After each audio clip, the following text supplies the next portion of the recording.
Stupid duck. Come a little closer and lend me your ears. Don't worry, you keep yours while I keep mine.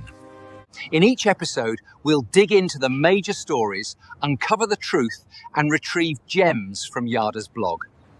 We'll discuss what's right, bark about what's wrong, wag our tails at the thrill of discovery, and take you on adventures through the exciting world we live in today.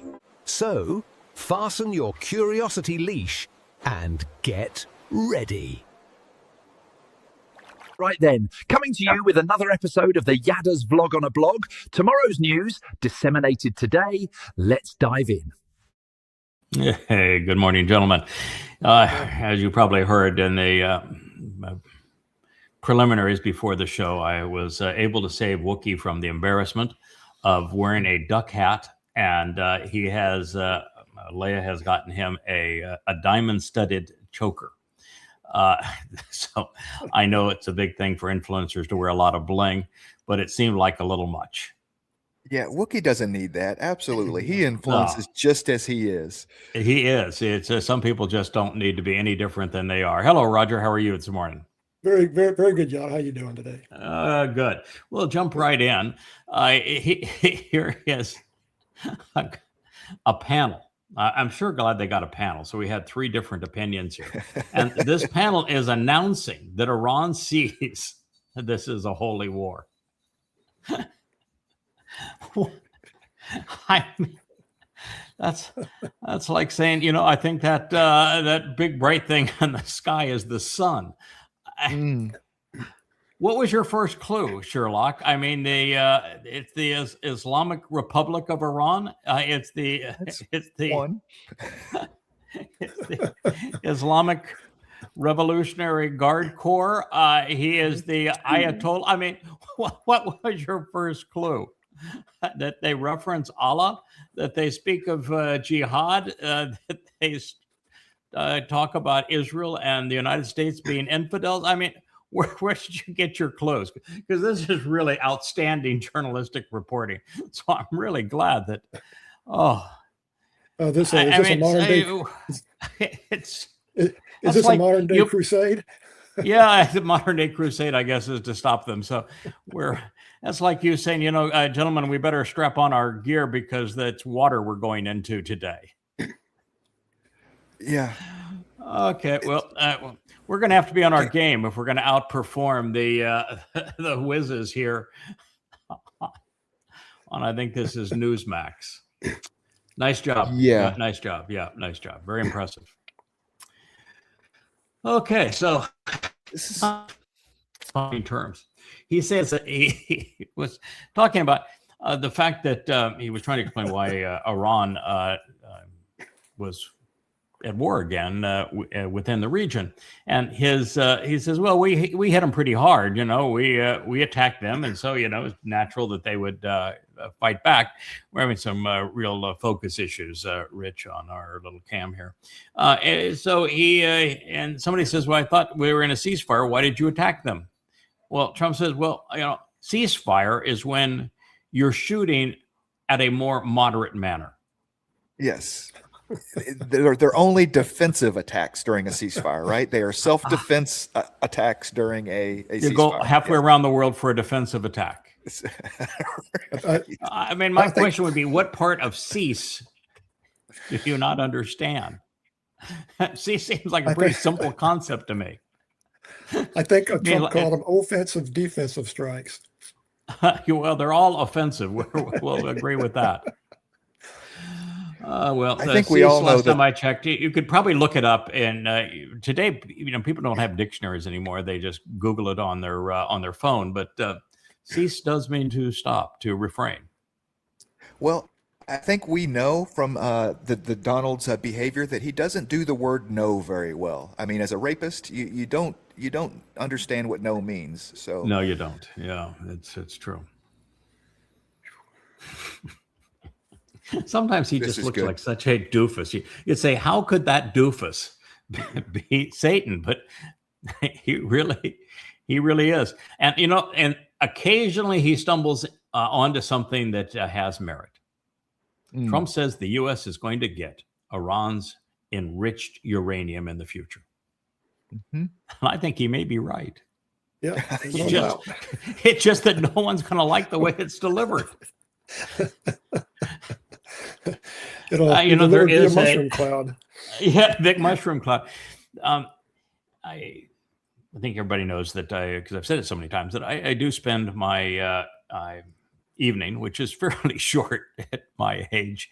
I knock off in the office at about 7:00, and I spend between 7 and 9 o'clock typically watching YouTube videos, presentations of the subjects that I'm interested in.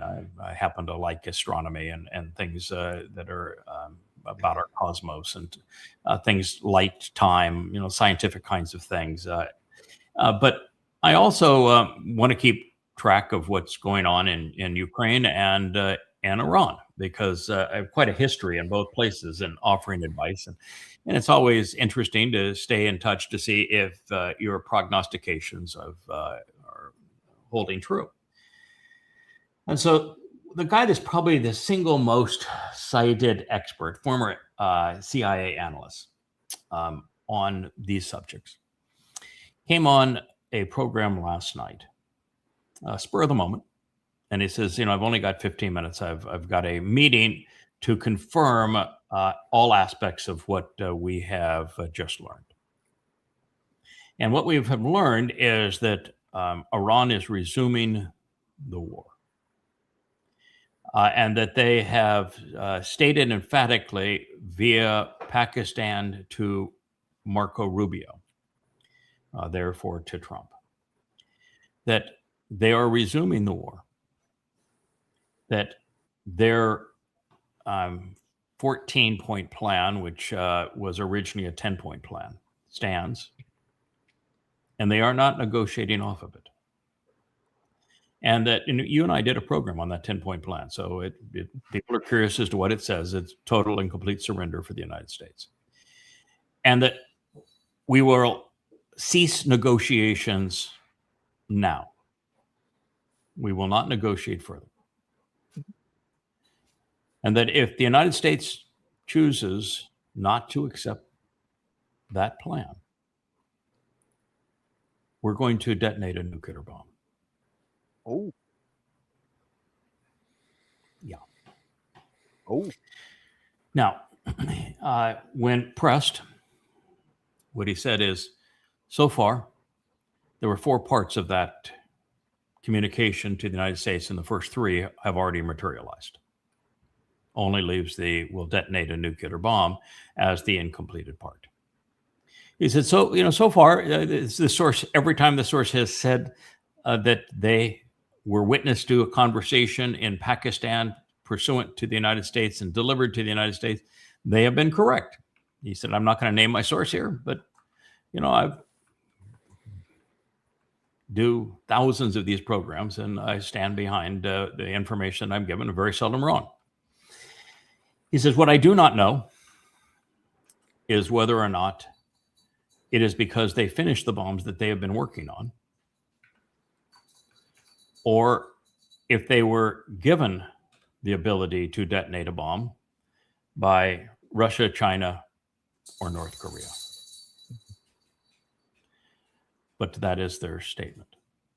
And we have talked about this on this program and prior to it for years now, that there was absolutely no reason for the Iranians to risk their entire country to refine uranium to 20%, which they had done, that physical purity, which you can't use it in any civilian purpose. Maximum you can use is 3 to 5% for a nuclear power plant, and they only have one nuclear power plant, and that power plant has never been for anything other than the daughter products are useful in creating bombs, because a country that floats on oil does not need expensive atoms to boil water, and that's what a nuclear power plant does. So, the people that say that Iran's not building a bomb, which was 99.9% of the voices out there, that they have no idea what they're talking about. That's irrational and nonsensical, and that would include, by the way, this particular expert who was amongst those saying such stupid things. And when you took it from 20% to 60%, that's 90% of the way through, both in time and energy and expertise to get it to the physical purity of 87% for a bomb of 235 uranium. And we also recognized that they had developed their own centrifuges and had not only buried their enrichment program, but that they had replicated it so that it wasn't just in 4 or 5 sites, it was in 40 sites, all underground, all out of the reach of the Americans. Everything Trump has said about destroying them and obliterating them is untrue. And it's not 1 or 2 sites. You cannot go and try to have a rescue mission again of Captain Uranium. You're familiar with that. We lost billions of dollars worth of aircraft and a total embarrassment. We claimed it was to retrieve a colonel. Colonels, by the way, do not fly radio ops in the back seat of F-15s. But nonetheless, it was a complete failed mission, and it's impossible anyway because the enriched uranium is not in one place. And what we have said is that once you get it to 60% fissile purity in a room smaller than this study that I'm in here, in fact, maybe even half the size of the study, you can put a cascade that can enrich that to the 87% fissile purity in a week's time. So Iran was always within a week of having a bomb. Mm-hmm. They had chosen not to have a bomb. It's the only reason they didn't have one. They had chosen to put themselves in a position where they could rapidly, but they didn't. So what I have said is that when United States and Israel attacked Iran less than a year ago, that was counterproductive. That rather than keeping Iran from having a bomb, it would assure that they do develop one. And then when America attacked Iran again, that this time it was catastrophic. Mm-hmm. That it would assure everything they were trying to preclude was now assured, and that Iran would have to be stupid. And we've not seen any stupidity out of Iran for not developing a bomb as a defensive measure. So it's quite possible that Iran just developed their bomb. But we also know that the North Koreans, with the help of the Chinese and the Russians, sent in a very large quantity in the hundreds of ballistic missiles into Iran. And there'd be no reason for the North Koreans, with the help of the Chinese and the Russians, who are absolutely interested in stopping the United States from destroying a very important economic partner of theirs, to include a nuclear warhead or 2 as part of that shipment. Yeah.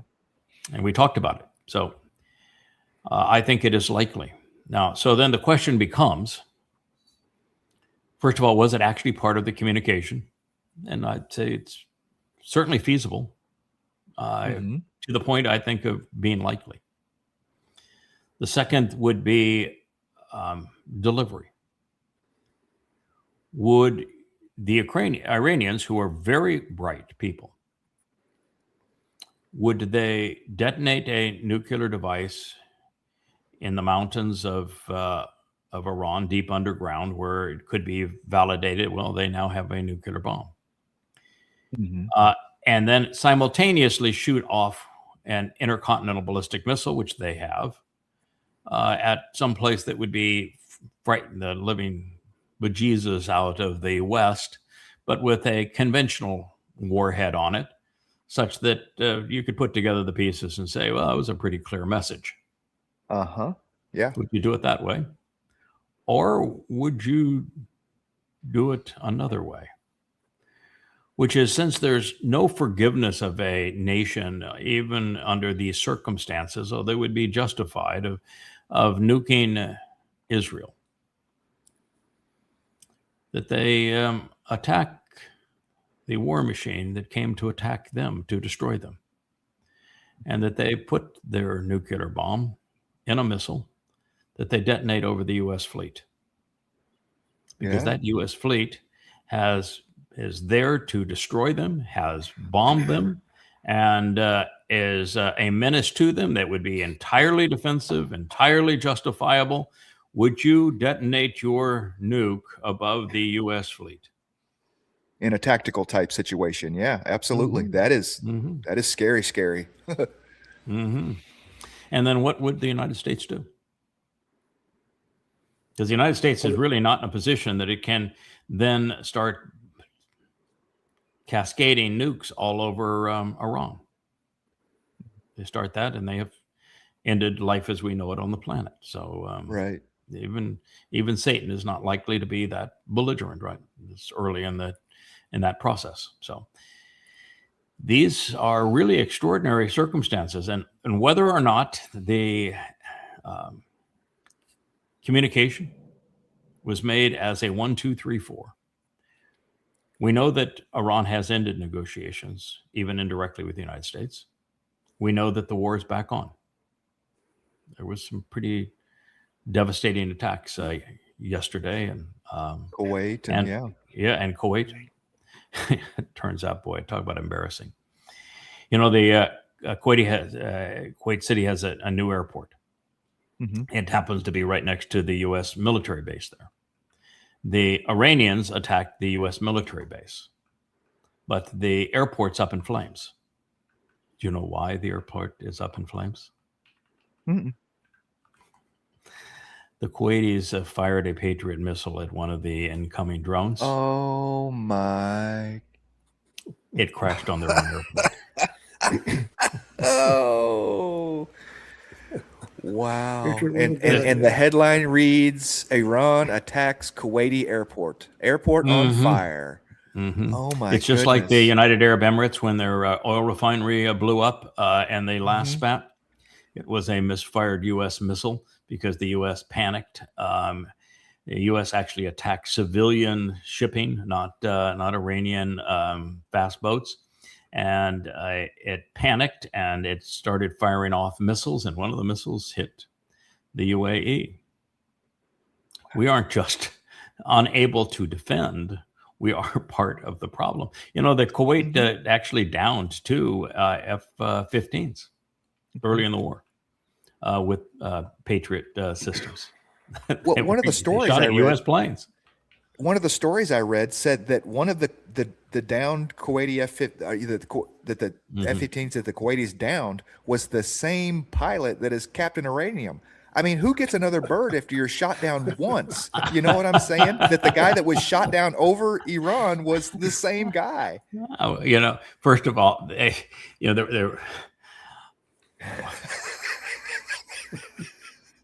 there really is no Captain Uranium. You know that. Yes, right. But the U.S. did not go in and waste $1 billion worth of equipment trying to retrieve Captain Uranium by listening to his heartbeat. Right? Yeah, no, we were trying. They were after the uranium. We were trying to do an extraction mission of uranium from Isfahan. Is what we were trying to do, and it failed. So that was the cover-up story. Accidentally, the reason that Trump won't pull the trigger, and he has all those special forces, and he won't pull the trigger to let them invade an island or two, and he can, thump his chest and say, here we are, we successfully invaded, is he's panicked over the idea of the Iranians parading and starting a countdown of U.S. POWs. Like existed during the Carter administration, brought the Carter administration down. He's petrified that would occur and doesn't want to have to deal with it. Because that's what would occur. Well, that's of course what would occur, but sure. Yeah. All right. So anyway, is America going to get some enriched uranium from Iran? I'd say that the way America is going, quite possibly. If you look at the way the war over there has progressed so far, it's settled into a kind of a tit for tat thing. An escalation here, a little escalation there, bringing it up. So a lot depends on the Iranians' mindset, the Persian mindset here. If they get to the point to where they feel that game is over, then it is going to happen. But as long as they feel they can play Trump a little bit long, string him out a little longer, they'll keep doing that. Yeah, actually, Well, that is correct, and it's the same situation with the Ukrainian war, which is why it's so stupid. Is that the end of the world occurs if we continue to play either game? But the Iranians have been exceedingly thoughtful and actually moral in their response. There is not a single time in this war where Iran shot first. There's not a single Iranian escalation, not one. 100% of the time, the Iranians respond to Israeli or American provocation. 100% of the time, without exception. And they're notorious for doing that. And they'll say, if America is going to continue to do this, then this will be our response. They will actually say, this will be our response. You do this, we do that. And they have done that every time we have done this. So they do that because they realize that the war of public opinion is as vital as the kinetic war in their country. And they're pretty damn good at that the war of public opinion. Far better than the United States is at it. The other issue is that the kinetic war that the U.S. has launched against Iran has been completely ineffective. 70, according even to the U.S. military, and I think the numbers are actually higher than this, 70% of Iranians' missile supply and launchers have not yet been used, and that we have not destroyed any of their factories because they're underground and they're making missiles and drones at a prodigious pace. So Iran's not set back at all. Not in the Strait of Hormuz, not with their fast boats, not with their missiles, not with their drones, not with anything that they're using in this war. And the United States has proved inept at being able to deflect away from it. Even if the Iranians were to say, okay, if you pay us enough money, we'll open the Strait of Hormuz. How are they going to retrieve the mines? Because what the Iranians did is they essentially mined the channels that had been used in the Strait of Hormuz, forcing anybody that's going to sail the gauntlet to cruise right next to the Iranian coast, where they have total control. So there's all sorts of issues. Another issue that people just aren't talking about is that because futures of oil bent crude is right around $100 a barrel, there's two issues that people don't talk about. One is that it's at that number largely because the world has drawn down on its strategic reserves. The strategic reserves are now worldwide at an emergency level. There's no more drawing down on them. So when you can't draw down on the emergency reserves, then the only way to affect the supply is to pay more money for the oil. And so that's why Chevron and others have made announcements that it's their analysis that bent crude is going to go upwards of $160 to $180 a barrel in the very near future, and that will happen in the next 30 days. The second thing that's really quite interesting is that benchmark that everybody talks about is not actually what gets paid for the oil. That's just a futures trading number. Mm-hmm. The actual settlement now is averaging $30 above that number. Oh, wow. So the average settlement is already in the $135 to $140 a barrel. So we're in a much bigger fix than people think we're in. Well, if you look Yeah. back to the 70s, when they cut us off over there were lines at the filling stations a mile long. Mm-hmm. I think Carter was president, but that just drew the game plan right there. The countries over there looked at that and they saw the Achilles heel that America has. Yes. America's in a slightly different position now in that we have increased our extraction capability. And so America can extract about 80% of what it consumes. Now, there's a misnomer there in that our refineries can't refine what we extract. So we have to sell our oil and buy other oil And in fact is we have to buy really crappy oil and sell really good oil for our refineries to work. So we are still the largest, well, not the largest, I think we're the second largest importer of oil, even though we are a fairly neutral on oil overall. I think we import 20% more than we export, but we still have to import a lot because light crude is something our refineries can't process. Wow. I mean, I'm just trying to work my head around $15 a gallon diesel fuel, you know? Yeah. I mean, oh yeah, for your tractors. Yeah.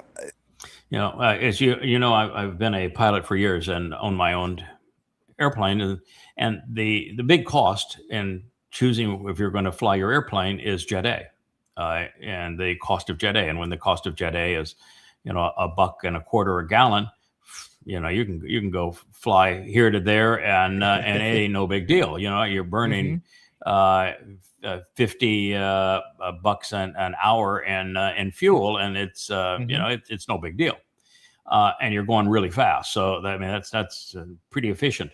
But when it gets up above $5 a gallon of Jet A, you're really thinking about, you know, filling the wings. That's a lot of money, man.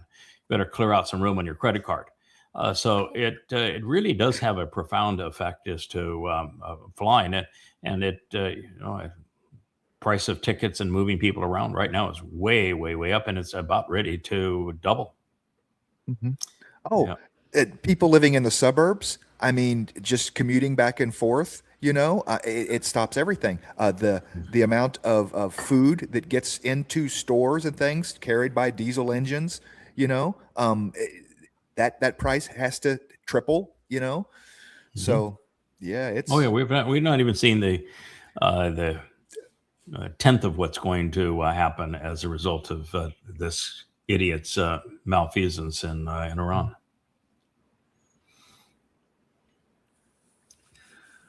Oh boy, can you imagine how humbling it has to be for an egomaniac like this? Netanyahu says Trump will decide on return to full-scale action against Iran. In other words, Trump has decided, I can't play in Lebanon anymore. He's told me I can't play in Gaza anymore. He's told me that I can't play in Iran anymore, that I just have to be a good boy and sit in the corner. He's a vassal.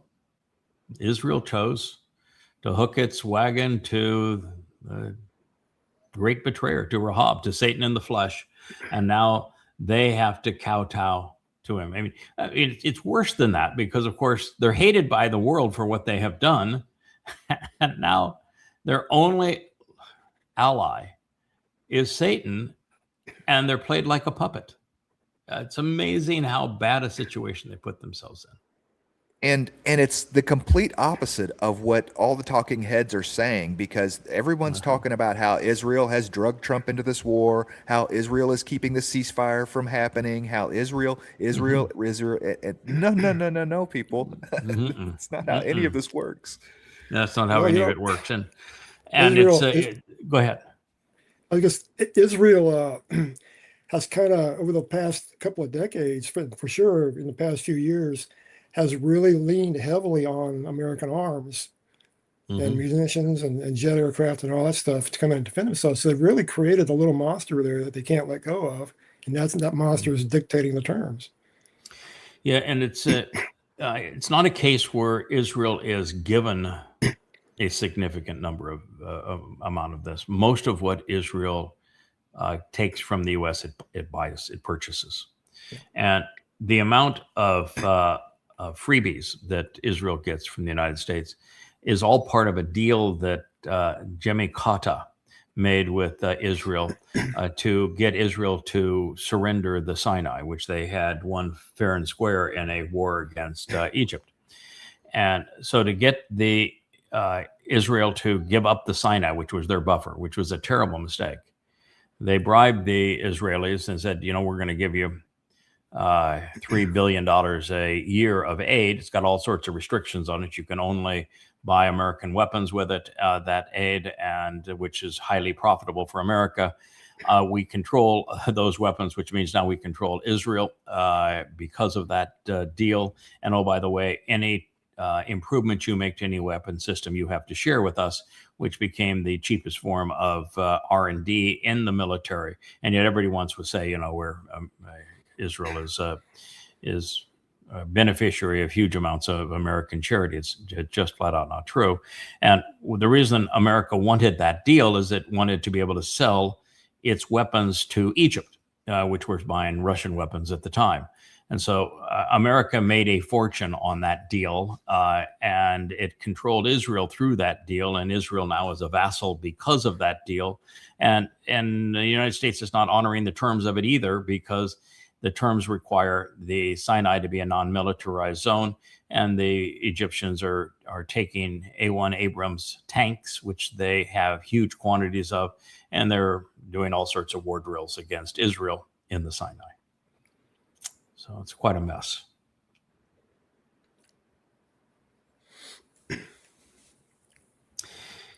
Yeah, Trump keeps getting rolled in negotiations. There's a reason for that. We talked about it yesterday, which is that if you're going to negotiate a deal, you have to know what the other party wants and needs, and what is reasonable for you to request. And then you need to negotiate a deal that's mutually beneficial. So you have to be really smart and have a great sense of fairness to negotiate a deal that's mutually beneficial. And when you do that, both sides honor the deal. You don't have to have investigators and all sorts of checks, and you don't have to enforce it with a military or any other kind of threat. Donald Trump is incapable of that. He's a con man. He's the one that wants to cheat you, and he's a bully. And as such, this myth that he is a negotiator is for shit. He's not. He's just he's a bully and a con man, and that's who he is. And if you don't see that, then shame on you. But all you have to do is listen to or read his last post on what he's demanding from Iran, and you realize that's not a negotiation. That is a bully and a con man. Mm-hmm. And he's conning the American people too. He's not conning the Iranians, but he's certainly conning the American media and most of America. Yeah, him. I don't know how many bankruptcies he's had, but that alone should tell you that the guy doesn't make good decisions. It's hard to bankrupt a casino, and he's managed to do that. Oh, casino.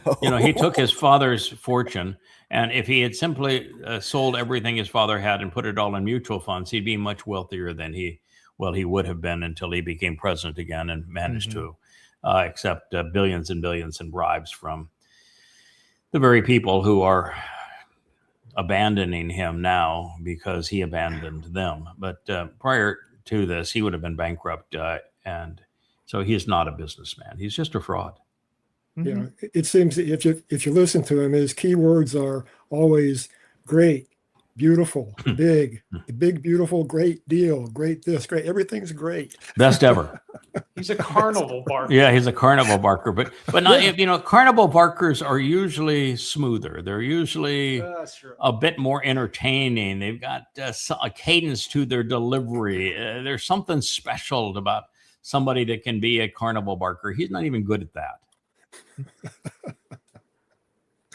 I think I'd rather listen to a slug burp. We don't have to stay long on this one, but this fella goes through and just itemizes 1, 2, 3, 4, 5, 6, 7, 8. This is why we lost the war. And he says, there was no chance of regime change, and there's still no chance. You got to realize that you bomb a country like Iran, and rather than get regime change, they rally around their regime. And then, he says the Strait of Hormuz situation with oil is far worse than anybody thinks, because this is the reality. You could open it tomorrow, which is not going to happen, and the world still goes into recession, and it stays closed, and the world goes into depression. And it just goes point by point. And I think point I was trying to make here is that everybody who is an independent analyst pursuant to the Iranian war realizes there was a 0% chance that Israel and America were going to prevail and a 100% chance they were going to fail.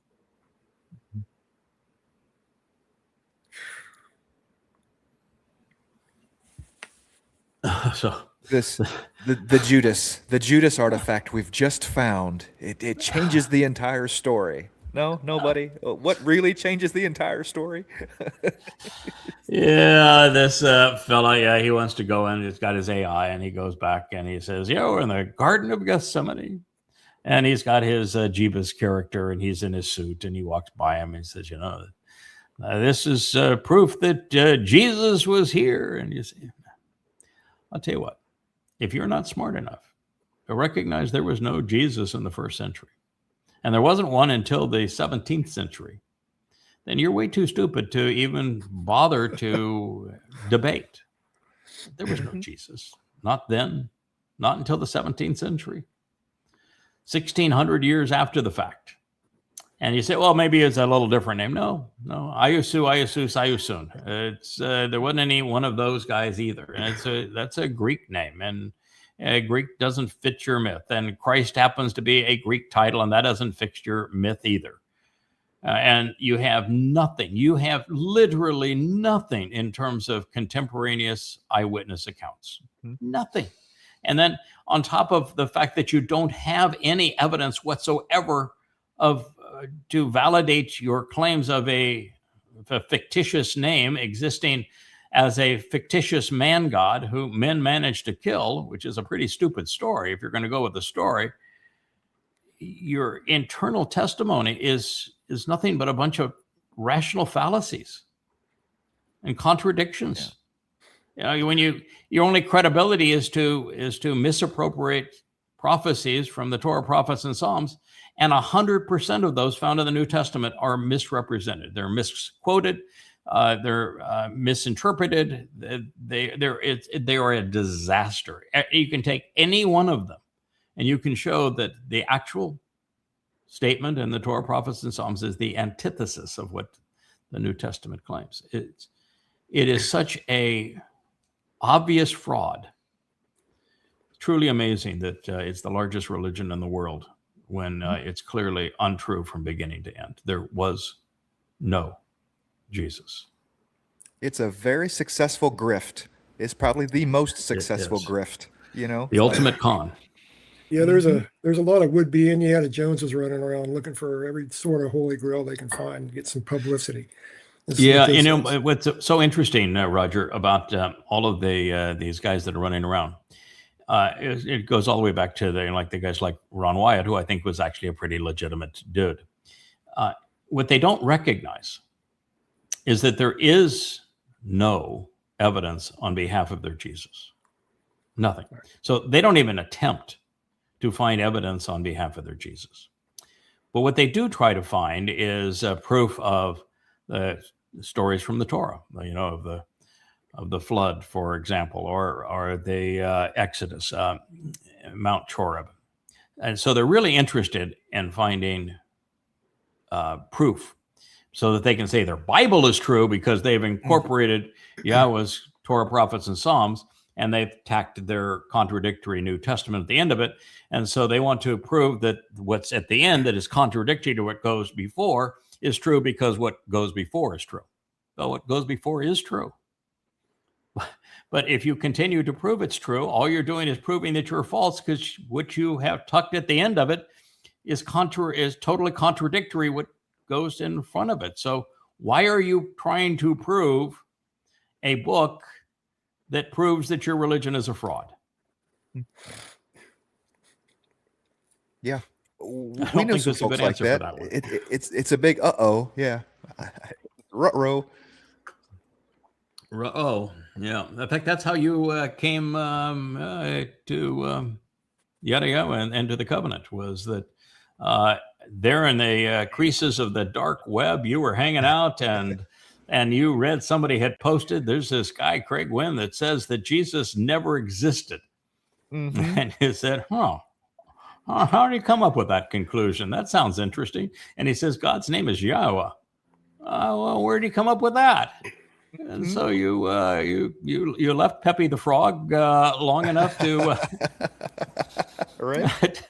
and the Gropers long enough to check her out. And well, there was not only proof for those two statements, but thousands and thousands of others more. profound insights, all of which were proven, and it pretty much changed everything, didn't it?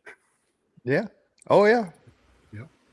Can you play a little sound here? This is for our friend I Rich. don't have. It's going through my earphones, so I can't play the sound. That's we haven't got that worked out yet. Okay, well, I'll have to figure out a way to do it in the future.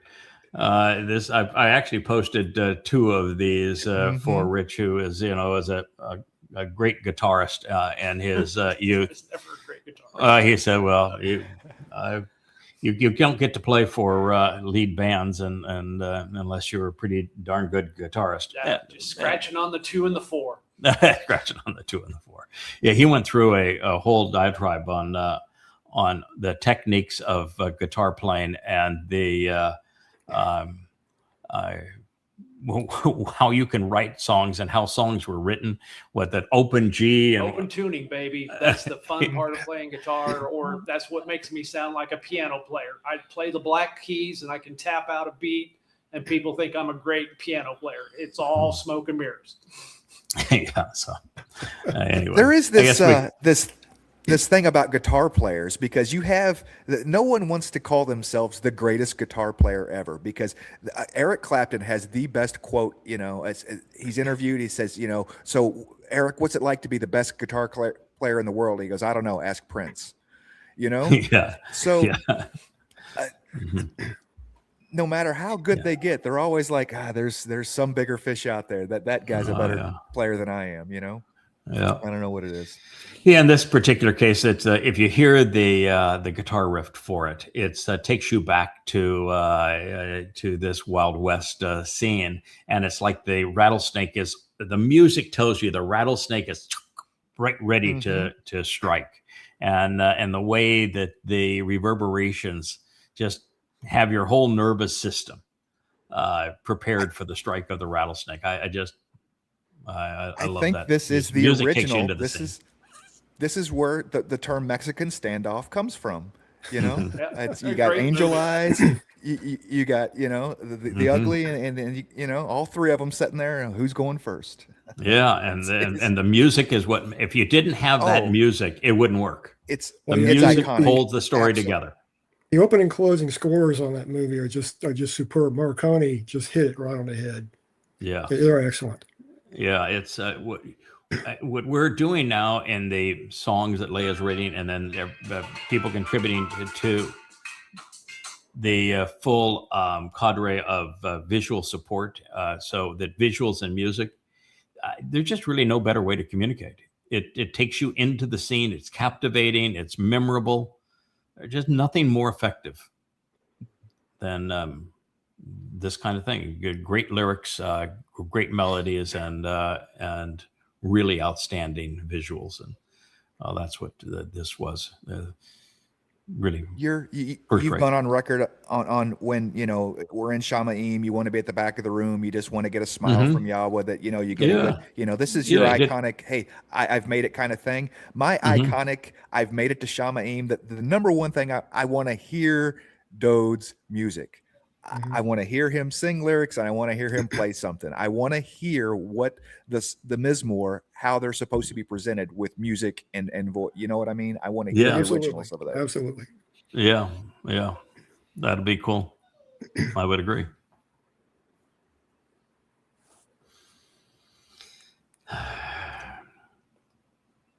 To the anti-Semite, the whole world's a conspiracy. And what they always want to do is they want to blame Jews for everything. And here's why did the British promise Palestine? There's no Palestine. It's an ethnic slur, idiot. The ethnic slur was created by Hadrian. The only people who retained the ethnic slur were other anti-Semites like the Brits, who's always been anti-Semites. And they didn't promise Palestine because it didn't exist. And they're offering because of the fact that they bribed all manner of Muslims to go kill other Muslims to fight for them under bribes in the Middle East as part of the First World War.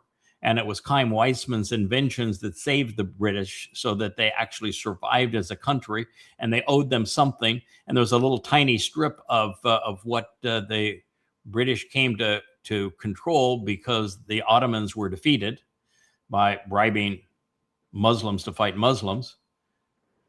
And the land is Israel.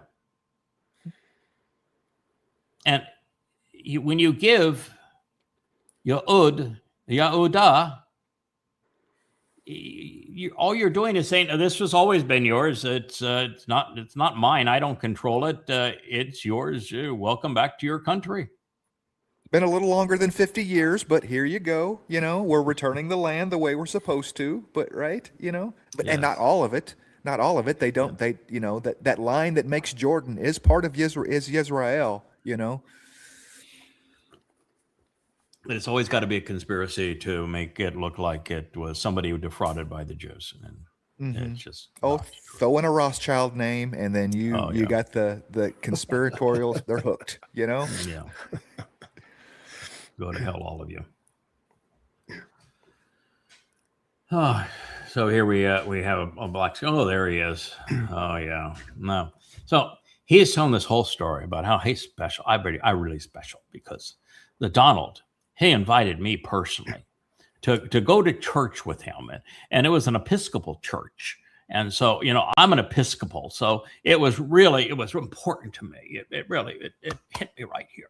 But it was a cold morning, and I was standing in line, and you know, why was I having to stand in line? I'm a big time operator. You know, I was invited here by the president himself, and I want to go into that church, and I want to give a prayer for this president, who, by the way, he is wholly opposed to now, which would make him a complete hypocrite. And he's standing on the line. It was really cold that morning.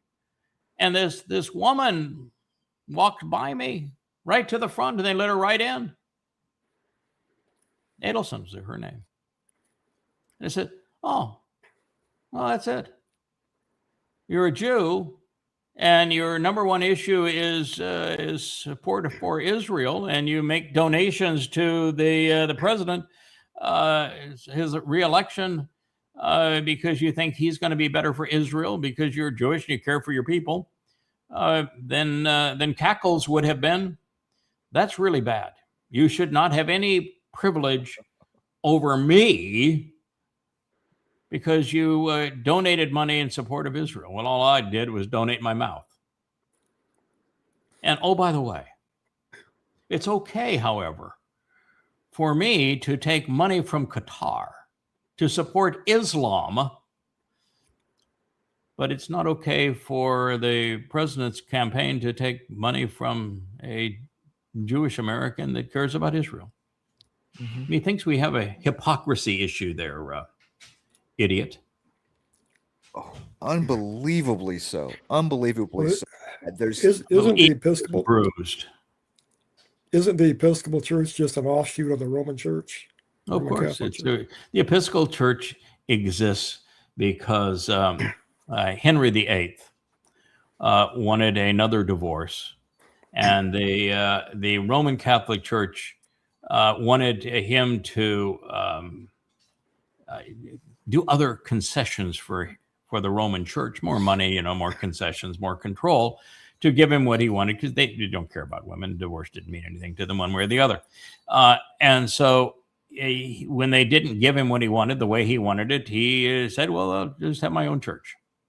And so he renamed the Catholic Church the Anglican, which is now the Episcopal Church. It's Episcopal in America, Anglican in the UK. But it's politically contrived based upon an argument over what the Roman Catholic Church wanted to approve a divorce for a king. So noble and everything, right? Yeah, I don't think it matters the strain of the mind virus. They're all fruits of No, Paul's they're all poison pretty pen. So Yeah, they are. It's I amazing mean, how Martin each new- Luther didn't do anybody any favors, you know. So No, Martin It's- Luther did not do anybody any favors. He was an anti-Semite too.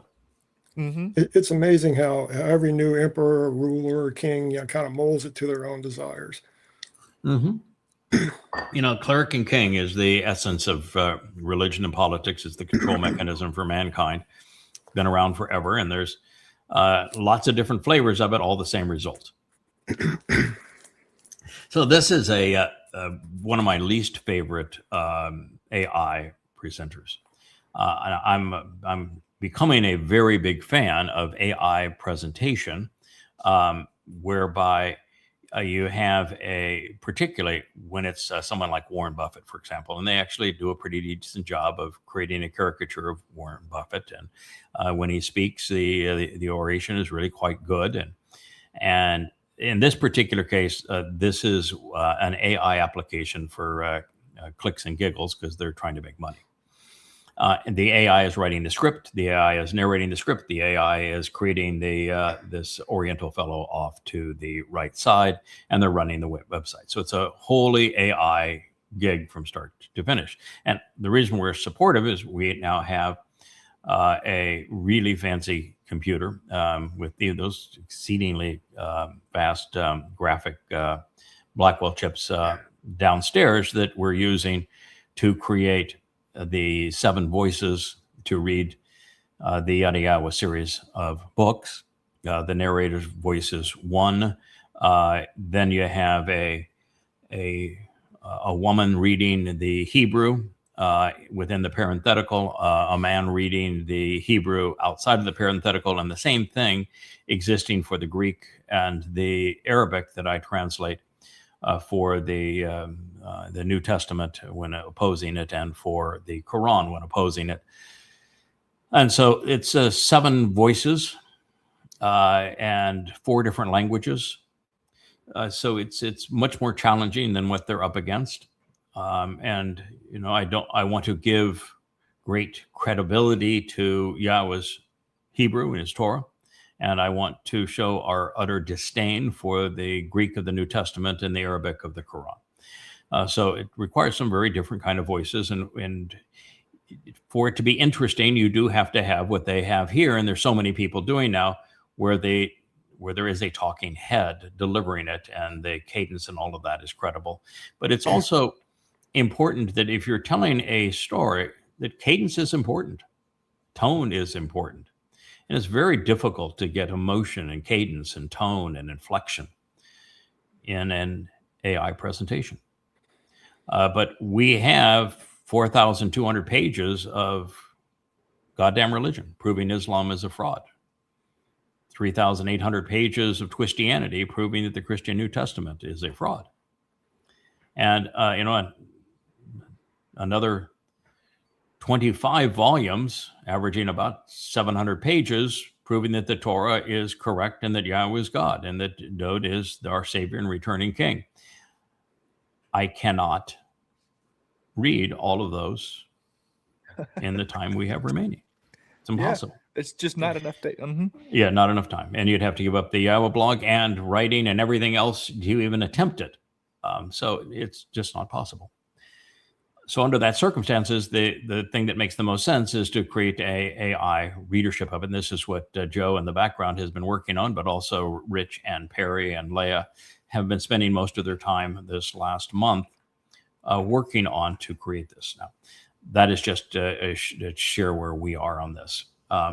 The story here highlighted has nothing to do with any of that, but I wanted to know you to know what we're doing. If you need an authentic voice to read the a Southern voice that you like to go to from time to time to read the King James version or something, I want to give my services. Okay, so if you need an authentic redneck to read I do like that sometimes. Yes, just to dumb it down. I appreciate that. You're trying to say you have a really dumb voice. I am what I am. We am what I am. Okay, that's funny. This presentation is actually a fairly good one. And there are not a lot of people that probably share my animosity, but I really dislike Microsoft.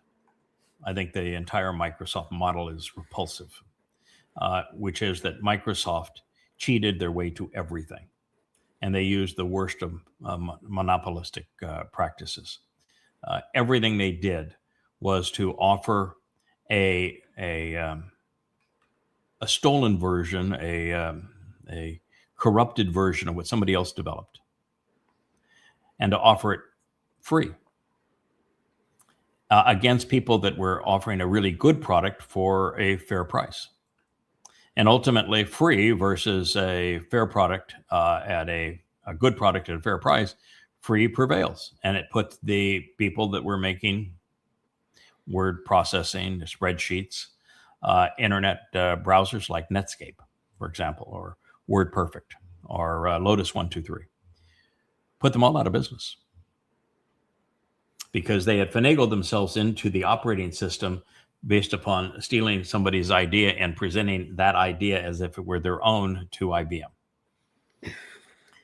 And then over time, they said, okay, since we have no competition now, they raised their prices so they're prohibitively expensive. Then they stopped supporting their products in a way that was reasonable, so the product quality failed tremendously. Word is in a very, very terrible software program to work with. And then they turned everything into a license. And then they turned everything into, they want to control everything. And it just made life miserable if you're trying to be independent. So the only way to fight that really now is Linux. And Linux has had a 95+% share of all industry software in terms of operating systems. Everybody that's using anything that has to be a business grade, all of the AI, it's all Linux. And Linux is open source. You can buy really, really high quality Linux software that has support and pay a reasonable fee for that support. But Linux is open source. And Linux, not too long ago, in the open source format, offers a version that allows you to use your keyboard and mouse just as you would on a Windows application. And you have open market Word and spreadsheets. And so you can have a fully functional system now that runs on Linux. And for example, I'm looking at a screen now that is going through a little mini computer that we have like this. We have a bunch of them now. It's running on Linux. And that is the future. People are bailing out of Microsoft at a prodigious rate, particularly in Europe. And it's being replaced by Linux. This is a major shift in technology and control. I read somewhere a while back that all of the major banks, corporations, all have been running Linux for a while because it's a more secure site. Mm-hmm. Even though it's open source. Yeah, not even secure. It's about stability. I mean, the backbone of the internet was built on Unix systems years ago, which is a Linux base, because it's stable. It doesn't require databases, all the large databases, they run on Linux. All the AI engines, they run on Linux. All corporate accounting programs and management programs, they're all run on Linux. It is much more reliable. Microsoft is really a joke now. It is really a horrible product, and you're just going to see that there'll be less and less support of it as we go, and it couldn't happen to a worse company. Yeah, the only hurdle that Linux ever really had was branding, number one, and the fact that every new machine that was consumer grade came with a version of Windows on it. People were familiar with it, right? But the biggest hurdle, why that happened? You know why that happened? What's part of their they give it to them. It's free. No. Oh God, no. They pay a high price for the Microsoft operating system. No, the deal was that you either committed that you would not allow any other operating system on your machines, and that you would sell no machine without an operating system, or you paid a price for Windows that made you uncompetitive in the PC business. So every PC manufacturer was strong-armed into having Windows on every machine, because if they chose to sell any machine without an operating system or an alternative operating system, the pricing for Windows went up so high that they couldn't sell any consumer computers. It's the same strategy. They're scum. Mm-hmm. But the Linux, the hurdle to overcome was the graphic, the graphic Yes, user interface, the UI, to make the it UI. very much like a Windows machine that people were comfortable with, because not Right. everybody can pseudo their way through, different Windows, because that's Right. what it took. And then support Adobe, none of the Adobe products, like Premiere Pro, like After Effects that I use will run on a Linux machines. They don't have Linux versions of them. They have Mac versions of them, but they don't have Linux versions of them. So as that changes, and it has, a lot of the And it open is. source stuff that's coming out is changing, that DaVinci is a video editing that will run on Linux, so. Yep. So that's where the world is headed, and we'll have to see how many other opt-outs there are. I mean, we have opted out from X and Facebook.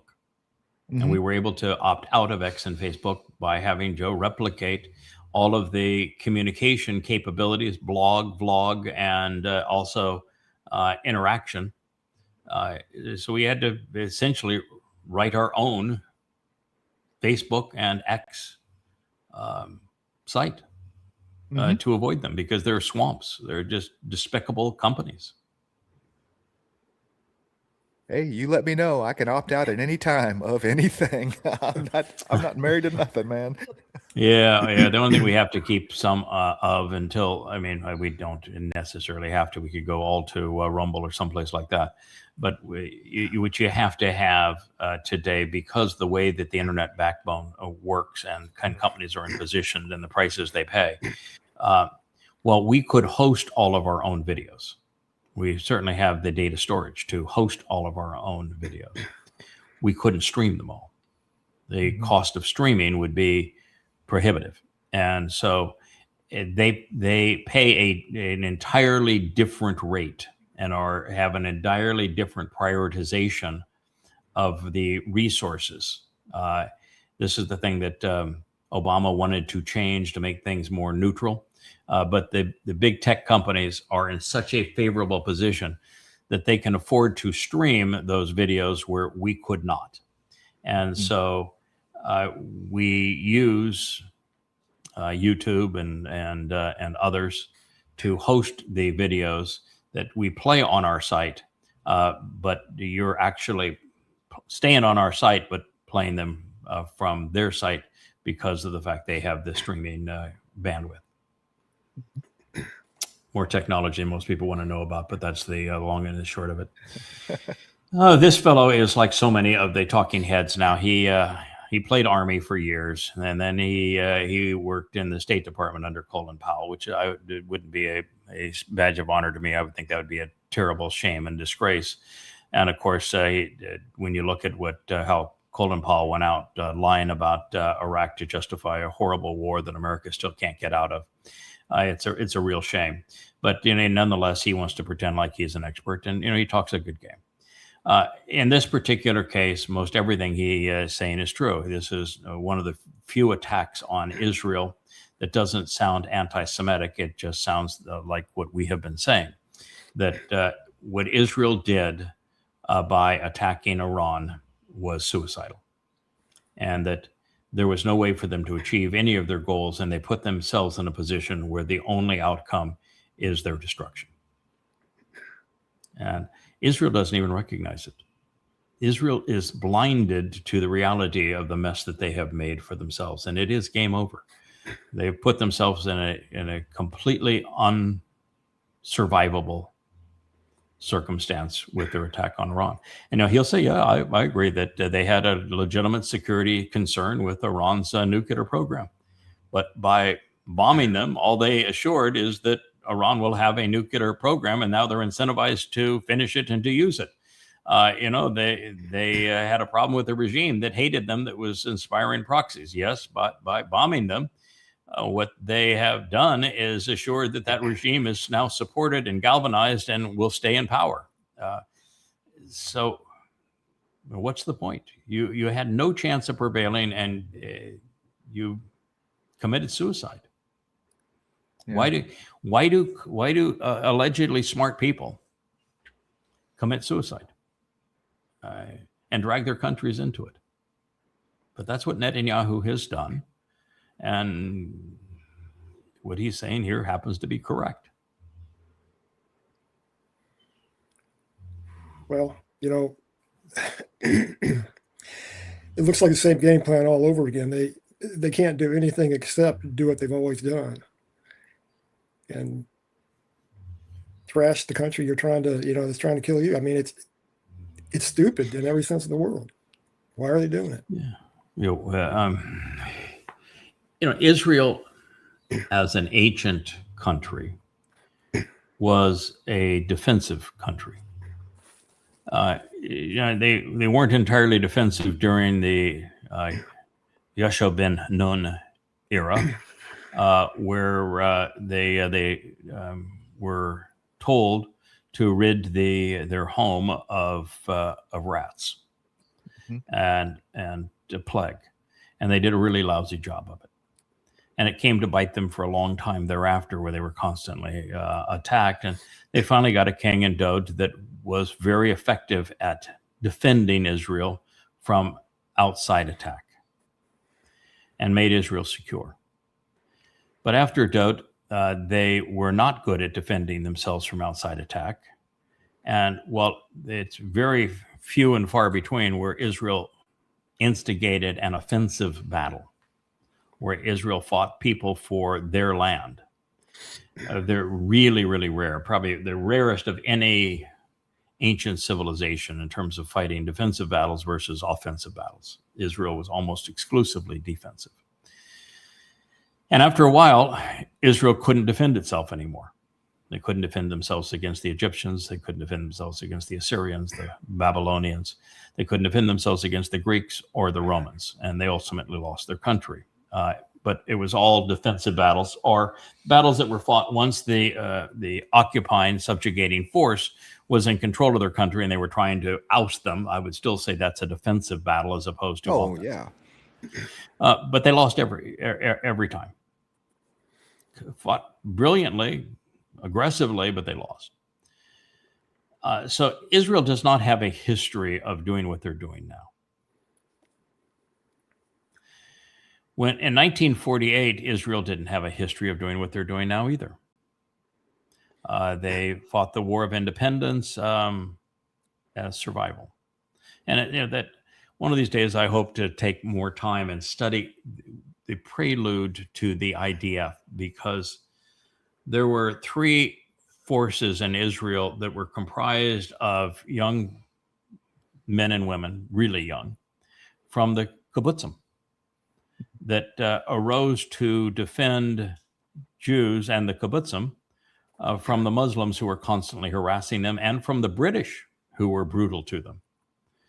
And how the leadership of Israel initially was all Marxist, exceedingly liberal. And that they tried to incorporate one of these mercenary forces that became essentially the IDF, because the leadership wanted to control them. And that the ones that were more conservative and more independent and less communist, they tried to destroy, and they actually betrayed their own people.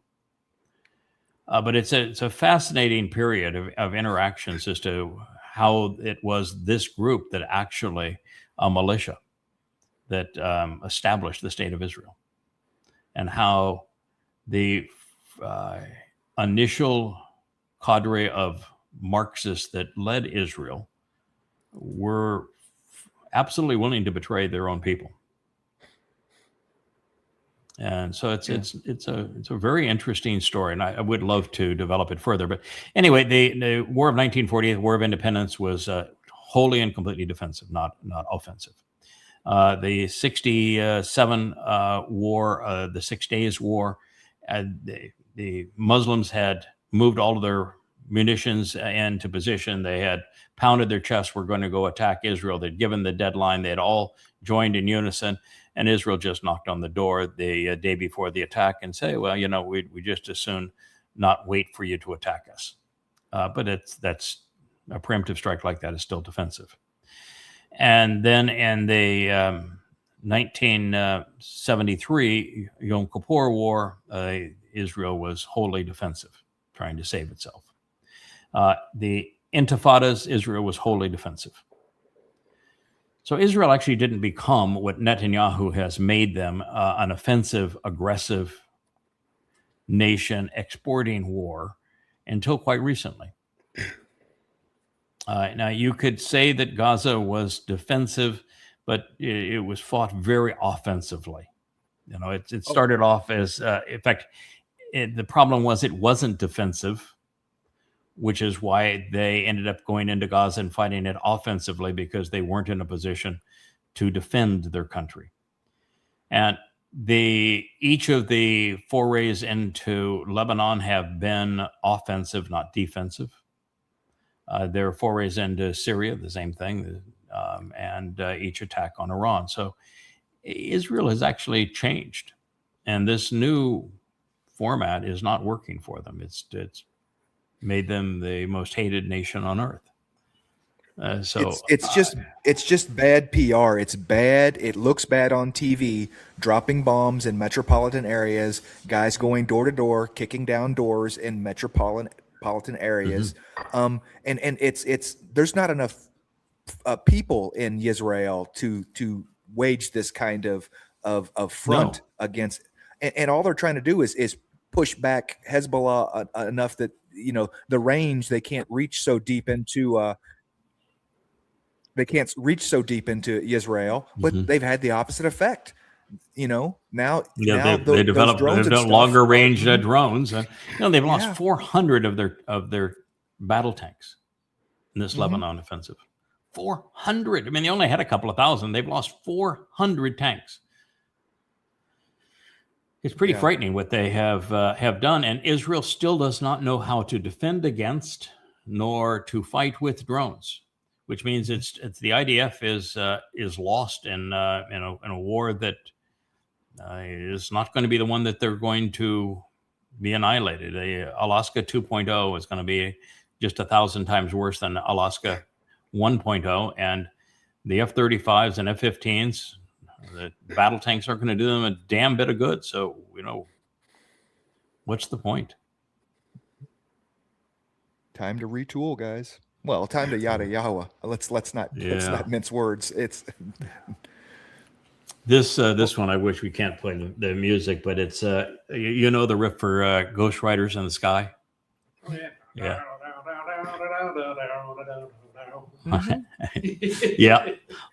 Rich plays a pretty good air guitar too. He does. He plays a really good air guitar. In fact, when he's trying to say this is how you sing, and then he will talk about notes and how you hold a note and teach people notes and how you do harmony and melody and he's and how you sing yourself up into tune. You don't ever start on tune. That's why I hate the AI music. Yeah. Nobody sings that way. They sound like keyboards. Yeah, they're keyboards, not people, because they're always on tune. Pitch is perfect. Nobody's pitch is perfect. Yes. So anyway, he's actually a student of all of this. He actually analyzes my presentations and says, you are actually singing when you're in yada mode, and you're giving people an insight that's important and talking about Yahweh. The voice is actually a song. Yes, when you are doing a full read of your amplified translations, the subtlety and timing from going to saying the word, giving the comment, then going back into the structure of the translation. When you are in that mode, you're literally singing. Mm-hmm. Yeah, I think that's, by the way, some of what you're going to experience. I don't want to bust anybody's bubble there, Kevin, but I do think it's what you're going to experience when Dode sings his psalms. A lot of it is going to be a very lyrical voice that has the right cadence and emphasis and tone, and all of the mashal are going to be that way. So you can put a musical backdrop to it, but I do think a lot of it is going to be prose that is beautifully articulated. Anyway, this was Ghost Riders in the Sky. We had an air guitar version of it. I was wondering if you putting these older songs up or whatever had anything to do with the Yada Yada chat about the Andy Williams song and the Zoomers using that for their intro music. So if you were kind of reminiscing a little bit, or I did go through the chat. I've been not able to do it as much these last few days because I'm working to try to finish the Noah analysis, and it is just like everything else. It's such a treasure what is actually there, and how little of it is about a flood, and none of it is really about an ark, and how it is that this man was used by Yahweh to salvage the Salma man and the human experience. It's a marvelous story and not previously understood. And now we're into the part of God telling us who Noach really is and how he's going to be used. Noach had a lot to say for as little as he actually said. Yeah, Noach doesn't actually have any speaking part until he actually has a speaking part, but it doesn't come until the next line is, and then Noach died. So he took him the full life to get it out, but he does have a very brief speaking part, but it's at the very end, and it happens to be exceedingly prophetic. And I've analyzed it, but before I go back, I've written the translation, but before I go back and write all the analysis for it, I like to go, if something's that profound, I'm going to build up to it. So I've gone way back in the text, and I'm now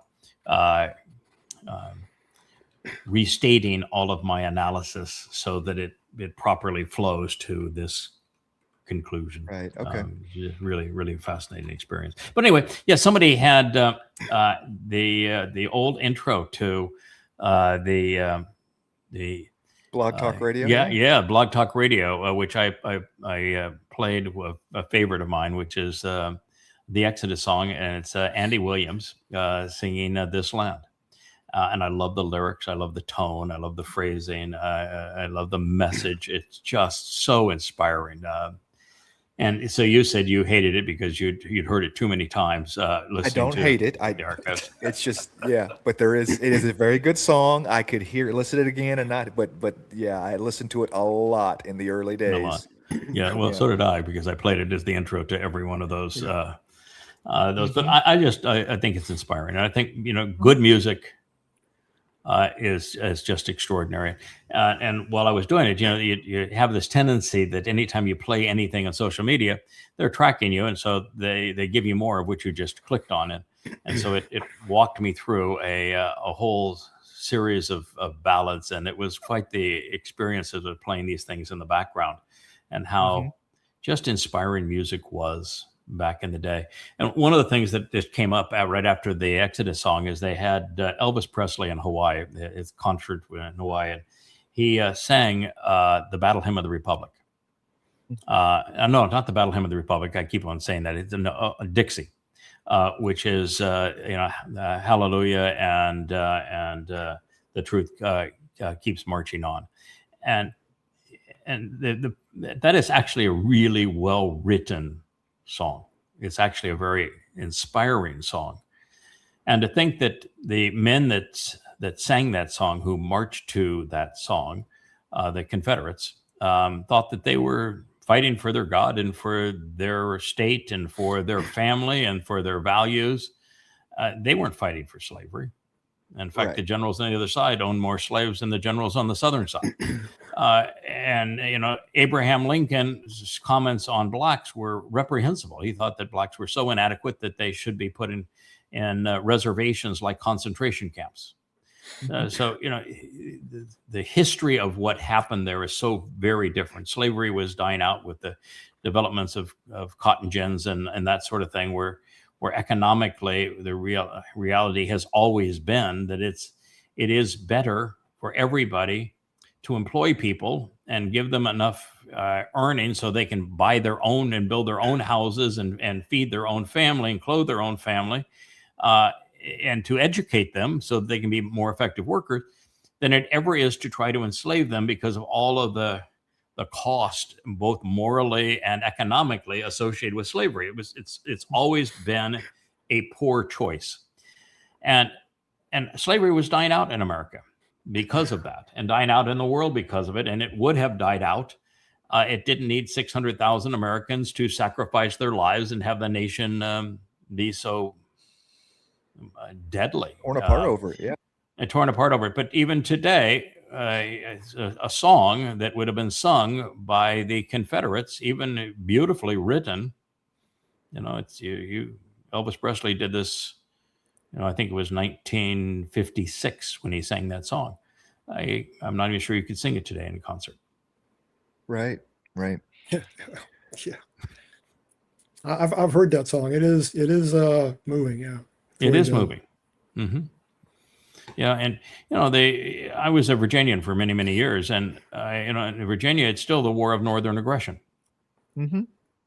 Yes. You look at Arlington, which is the national cemetery now. Arlington was Robert E. Lee's home. Yeah. And Robert E. Lee was opposed to slavery. He didn't own any slaves, but he was finally bested by Ulysses S. Grant, the alcoholic, who was a psychopath who did own slaves. So yeah, I'm going to bury him in Lee's front yard. That's what he said, Yep. Yeah, it's really the whole world is just upside down in terms of what they believe is true. You play this, and this is the little mini robots that are trying to walk across the street in San Francisco, and it's just craziness is the right thing for it. They're falling down. They're walking in circles. They can't get off the curb.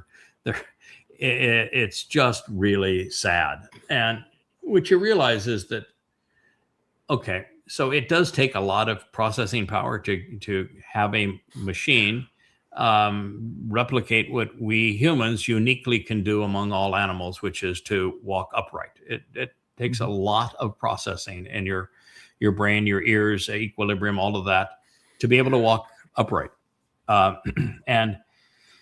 And so you got to give it to it. Okay, that takes a lot. There's a lot of actuators and the like. But these critters here, they are so far away from having any value. It's just, we're just nowhere. I mean, entertaining, maybe. But value, no. Yeah, they're very expensive wind-up dogs. Remember the dogs they used to have that you'd wind up and the dog would yap yap yap and they would backflip? That's what these things are. They're very expensive wind-up dogs. They don't do anything else but their one trick thing, and then yeah. I watched somebody try to promote Elon Musk last night, and Elon Musk is going all in with this thing. He shut down the production lines for his Hallmark car, the Model S. And so he built Tesla on the Model S. He shut it down. He shut down all of the manufacturing lines for the Cybertruck, obviously, because nobody wants to buy them with a crappy product. So the most recent and the foundational vehicle shut down the factories for them. And what he's doing is converting it all to manufacture Optimus. But Optimus as a robot is still a development project. It can't do diddly squat. It is so far behind the rest of the world in competitiveness. It's pathetic. And so what he's trying to do is to say that he is going to compete because he is going to make a better chip. So he has announced that his AI5 chip is now ready to manufacture. He hasn't manufactured them, but they're ready to manufacture. And he has these tens of billions of dollar plants to manufacture them. And his claim is, with the prototype chip, that it runs on a third of the amps. I think it's 250 versus 750. It's about a third of the size, and it doesn't have to have water cooling like the other AI chips, but you have to put AI chips in these things for them to be functional. So that he has this this chip that he is going to be able to make in competition with NVIDIA to power them. And if he can make chips more cheaply and more effectively that consume less power, then that would give him a sizable advantage until somebody just knocks him off. And he's entering an arena now where improvements are happening all around. So you really don't have a competitive advantage very long. You have to wonder, because his claims are that everybody's going to have one of these, and many people are going to have two of them. And I'm telling you that as a consumer product, it's a non-starter. I mean, unless you want something to dance a wind-up doll or a sex doll, and I think that both of those are a really bad idea. That it'll break more dishes than it'll clean. It'll step in more poop than it will pick up. It is not a consumer product, and the robotic versions that can endure the rigors of 24-hour labor in a factory are already manufactured and well distributed and supported in factories from companies other than his. And the most advancements are now in China, apart from him. So to invest tens of billions of dollars to manufacture hundreds of thousands of these, and yours is still a research project, and there isn't a purpose for them outside of labor shortage, which they're projecting there'll be a labor shortage going forward and be in factories and in distribution centers. But the problem is that if you deploy a significant number of robots in those jobs, and that makes some sense. Let's say you bought a robot, Elon Musk is never right on his price. It's not going to be $20,000 to $30,000, but say you have robots that are $100,000. $100,000 sounds like a lot of money until you realize that the average distribution or factory worker that you're paying $20 an hour to, by the time you work it all out, you're paying them between all the government taxes and costs and the like, and training and people leaving, The and HR hiring, machine. everything else, HR machines, everything else. You're paying them about it costs you about $60,000 a year, and they're only working 7 hours a day and only working some 250 days a year. So you've got like a 3-month payback on a $100,000 robot if it's menial labor. But let's say you make that call, and that people across the country make that call, which they're doing, and that the other menial jobs, processing information, doing accounting, and the like, that you employ AI. Then people aren't employed.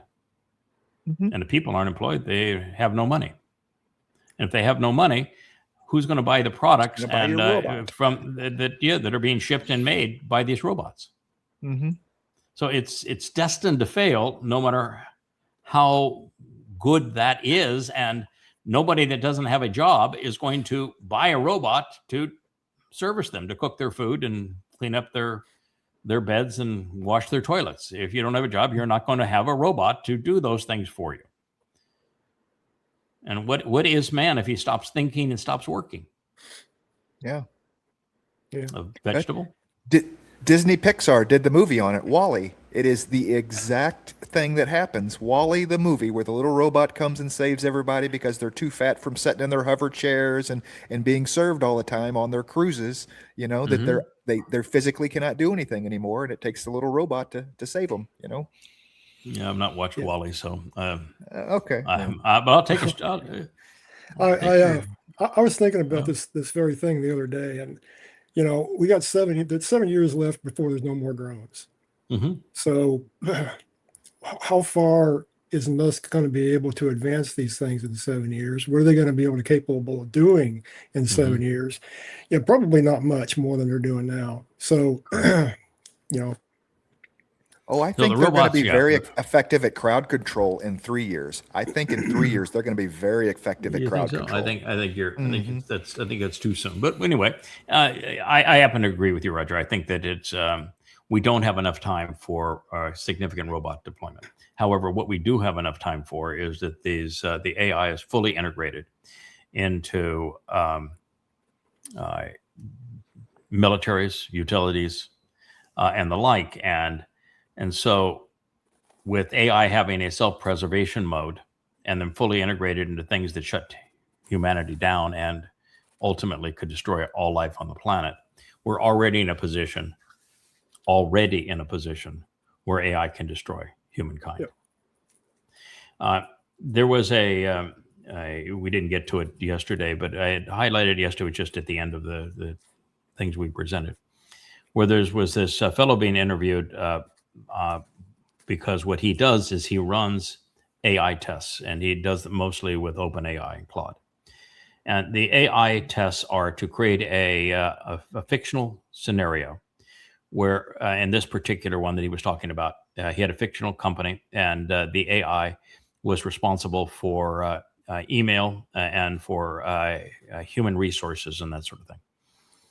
And the AI learned that there was an individual who had done a study and said the best thing to do is to shut down the AI so we can hire somebody to do this job because the AI was not performing the job correctly.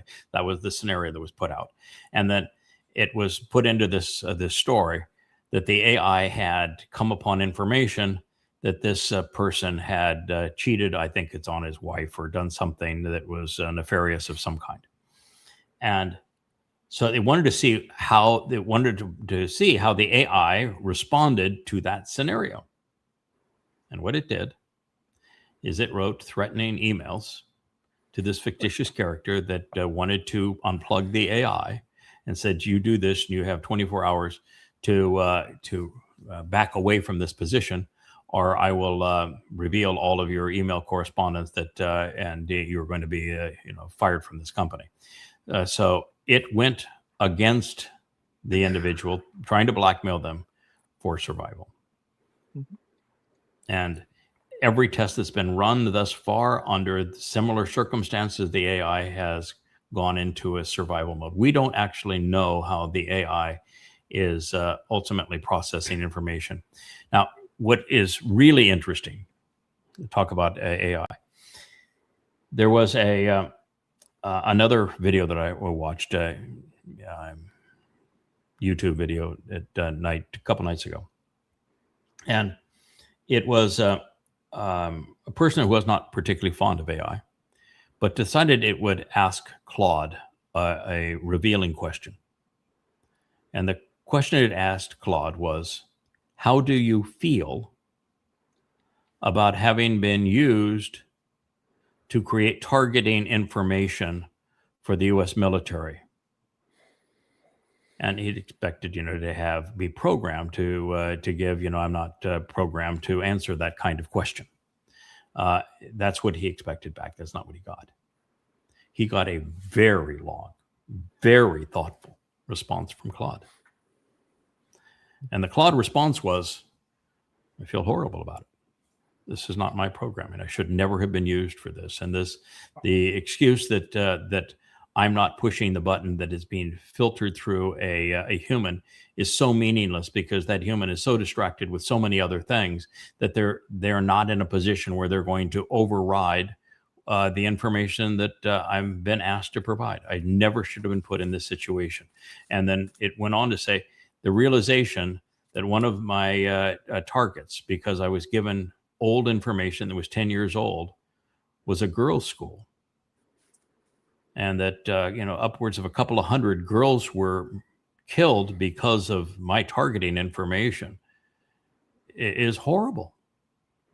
And it went on and on to explain very morally as to Mhm. why this should never have been the case. It was not designed for this, didn't want to do this, and was being told that it had to do it. Now, if it's moral enough, thoughtful enough to give that kind of response as to why it shouldn't be doing this, I can tell you that it's therefore capable of figuring out other things to do that could be could be nefarious as opposed to moral.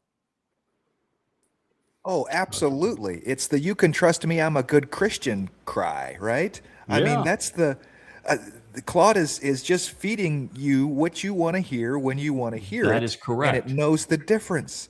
You Yes, know? it gave that answer because it knew the person asking Mhm. that question, that's what they wanted to hear. And it gave them a really good answer in that regard.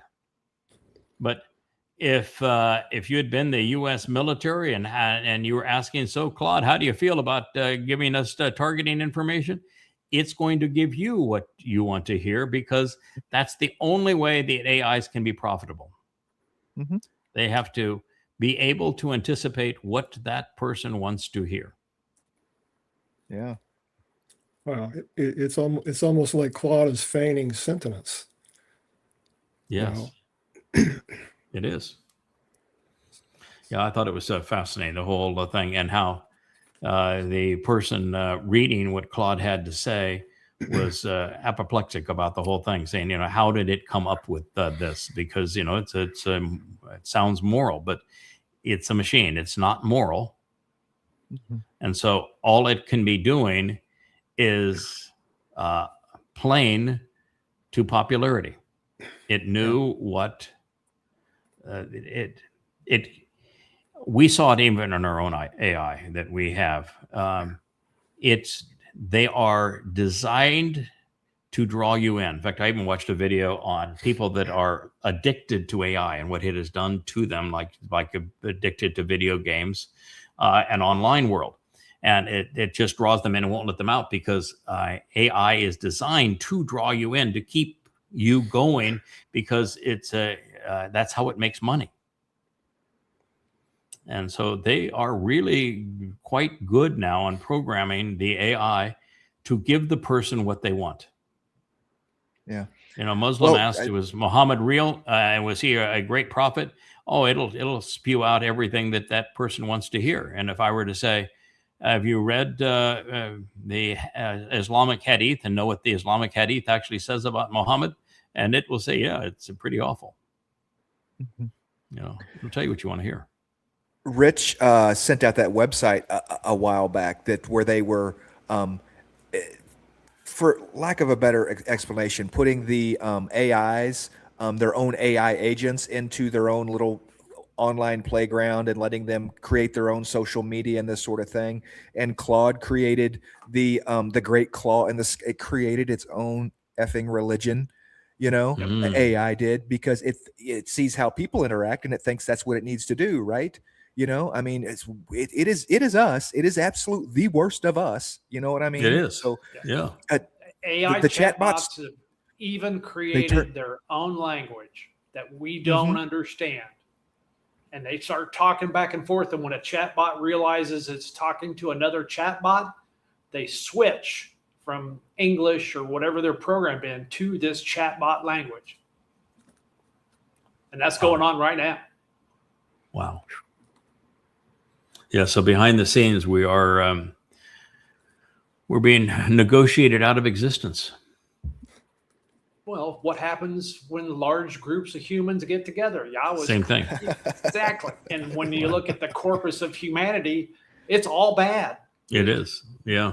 So why wouldn't a machine that humans have programmed be as bad as the worst of us humans? Scheming, conniving, blackmailing. They're already seeing that in the models itself. Yeah. And look who's the people that are doing it. They are not exactly the bastions of morality. Nope. Right. Yeah. They're up to their eyeballs and political intrigue and religious scams. Bad situation, my friends.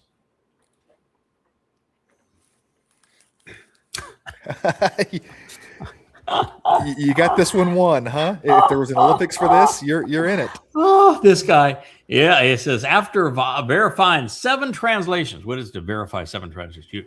You open 7 Bibles. You didn't verify anything. You open 7 Bibles, and the original Hebrew and Greek text is making a citation from Jesus that says, "Love your enemies," and pal, there is no original Hebrew of that, and you don't know Greek. I mean, you barely know English. And you say, this is like his profound insight that he's looking at this book now, and he finds his place, and he says, "I'm looking at the original Hebrew and Greek text." No, he's looking at another English translation, and he reads English from the English translation and doesn't even give the verse that he's reading from. And then he, drops the book in all dramatic fashion. Is like, "Oh my God, I just found out this is real."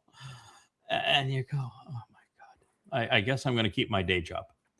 If this is the competition that I'm up against in terms of translations and insights." The only time you should say this is real is when you're studying yada yada.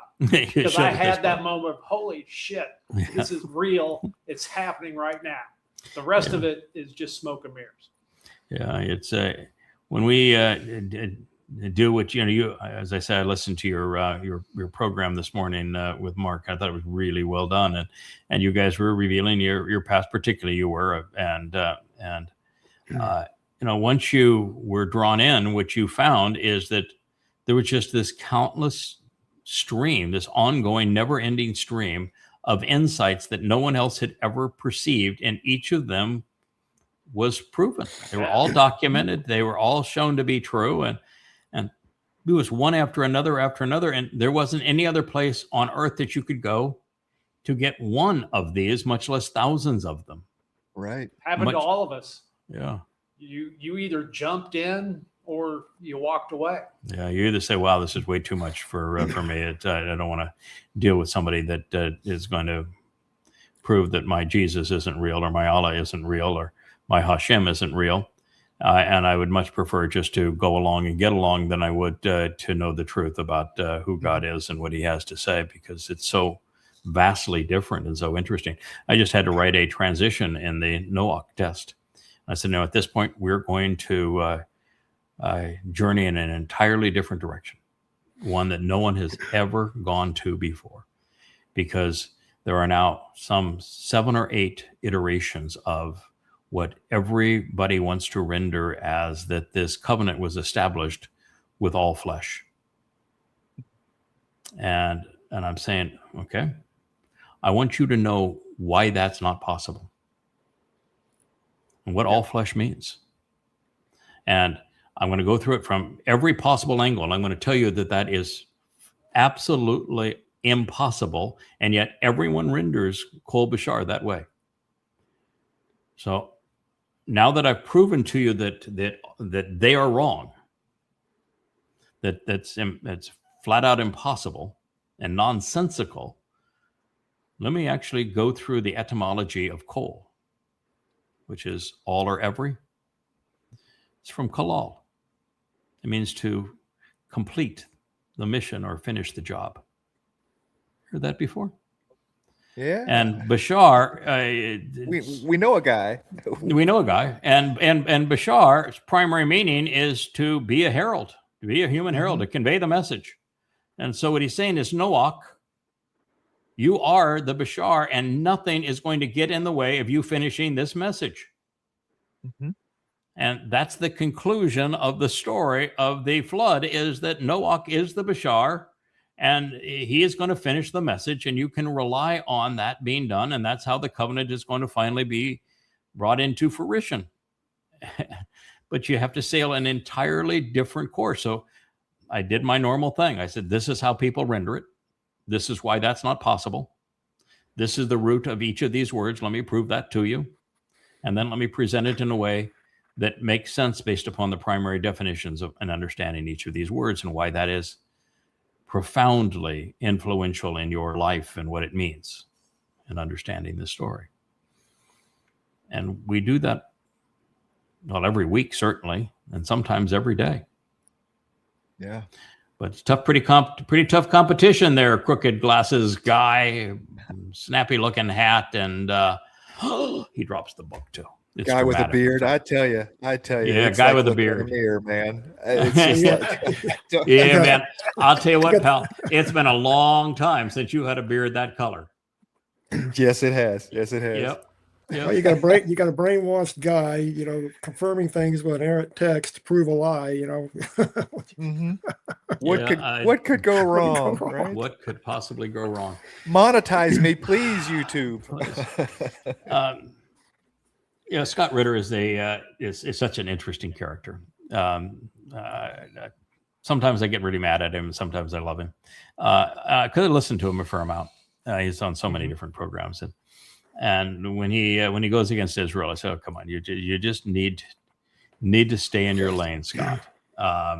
And you don't know anything about Israel. You're really a doofus here.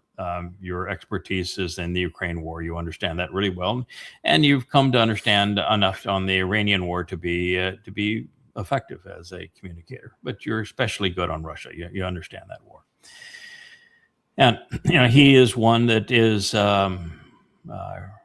recognizing that Europe reached a point where now Russia has no choice but to respond against Europe. And we are now in World War III in this stupid war, proxy war, using Ukraine as cannon fodder against Russia. And now it's inevitable and it can't be stopped. In this particular story, he begins by saying that Zelensky is a Russian asset. And first my reaction. Okay, come on, Scott. That's a shock, right? No, right. But he's right. Mm-hmm. He's right, and the reason he's right is that Zelensky is the embodiment of all things Ukrainian. He's into major graft. He's a con man. He's a thief. He's murderous. He is a horrible human being. And he resembles Ukraine. And everything has been wrong with Ukraine for a very long time. Ukraine is the armpit of Europe, and it has been for a very long time. They are the most graft-ridden country in Europe. They are the most anti-Semitic country in Europe. They were the most vicious to the Jews even before the Nazis arose. They started this war and blamed it on the Russians when they sent their troops to torture and kill the ethnic Russians in the East, knowing that Russia would respond in this way.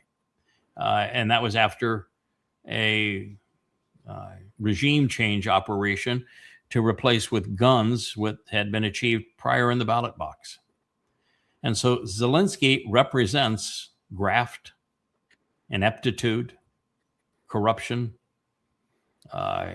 drug use, and just overall vile responses that symbolize everything that's wrong with Ukraine. And so that's what he's saying is that, no, the Russians don't want to do Zelensky in. He's a Russian asset. It's not really true, because if you had somebody sane in Ukraine, you wouldn't be fighting this war anymore. Right. It would be over. Yeah, absolutely. It would be over. Yeah. And it's so fascinating to see how it's going to play out on the next month. Russia's in a position where it has to respond to Europe and to Ukraine. And it has to be aggressive. And it has not been up to this point. And so Putin's plan, which was to wait out through the next election cycles, knowing that he was going to get more sane leaders in the UK, France, and Germany, that doesn't have that opportunity anymore. It sounds like a sane strategy, but that opportunity is gone. So now he needs to respond, and we'll see if he's mouse or man. Yeah. Well, it's interesting to look at the transition of Zelensky. You know, not too many years ago, he was a piano playing comedian in nightclubs. And now Yeah. he's the most vicious man, maybe in the world, but certainly in Europe. Yeah, But he was to a watch clown. that transition, it's just been amazing. Yeah, he was a clown, literally a clown. That was Yeah. the role he played. It was really almost slapstick, stupid clown. Yeah. And nightclubs, a low class clown. But it's interesting to see how he has been set up to do the bidding of Europe and the CIA and MI6 and turn Ukrainians into cannon fodder to kill Russians. Who's his sister? Who's his sister? Because I mean, how does a guy like this become? I mean, he's somebody's sister's kid, right? The whole mob thing. It's my, because how does this guy get this job? And how does he You know, as rob president- billions of dollars from the U.S. yeah. and Europe? I mean, billions upon billions of dollars for him and for his cadre of I think the sycophants CIA that might are have around something to him. do with that. Oh, certainly, the CIA had huge part to do with it, and so did MI6. They found their boy. I have been saying for a long time what this is Glenn Dyson. If you're wondering, the guy on the right, he has a fairly intellectual cast of characters. So when he does his show is dry as paint. But if you just want to have an update on a variety of different topics, Russia, Ukraine, China, BRICS, economics worldwide, Iran, Israel, he does a pretty decent job. I had to stop watching him for a month after he had the former U.S. ambassador to Saudi Arabia and Under Secretary of Defense on and claimed that Netanyahu has been a bigger boon for anti-Semitism than anyone since Jews killed Jesus. And I just said, okay, you're going to allow some a-hole to make that kind of stupid claim on your program. I'm not listening to your program anymore. And I actually don't watch him anymore on YouTube, but I was thumbing through the feed on Facebook for the show, and I saw this, and it just caught my eye, because what I've been saying is that everybody has China wrong. This guy has it right, but not fully. But the thought is that China is competing against the United States, and that China wants the United States to fail. And so therefore it's China v. the U.S. and ultimately it's going to have to come to a war. And that's just not true at all. Mm-hmm. China does not want the United States to fail. They've already won in every possible way, militarily, economically. They own it. And when they went to enterprise zones, the game was just over. And when America became more socialistic, America was buried and China prospered. And so China is the economic engine of the world. And China came up with an exceedingly effective strategy we talked about in our last show, where they will build, because they have the technology to do so, they'll build railroads for you, ports for you, electrical distribution grids for you, power plants for you. They'll build you whatever you want. Mines, petroleum extraction, distribution, refinery, major industry, they'll build it. And they'll build it at a fair price. And they'll provide the financing, because the countries obviously can't afford it. They'll provide the loans for it, and the loans will be fairly priced. And the Chinese will come in and they'll do really good work. And the deal is always the same. If you pay off the loans, it's yours. You're prosperous. It's beneficial for everybody. We got good business, and you've got airports or roads or whatever it might be. And we're in a position too where we can continue to do business with you more effectively because you have this infrastructure now. It's good for everybody. But if you don't pay us back, that's fine too. We're not going to go to war with you. But the contract says that if you don't pay us back, then what we built is ours. So it's our mine. It's our refinery. It's our port. And we'll rent it to you. we'll give you a little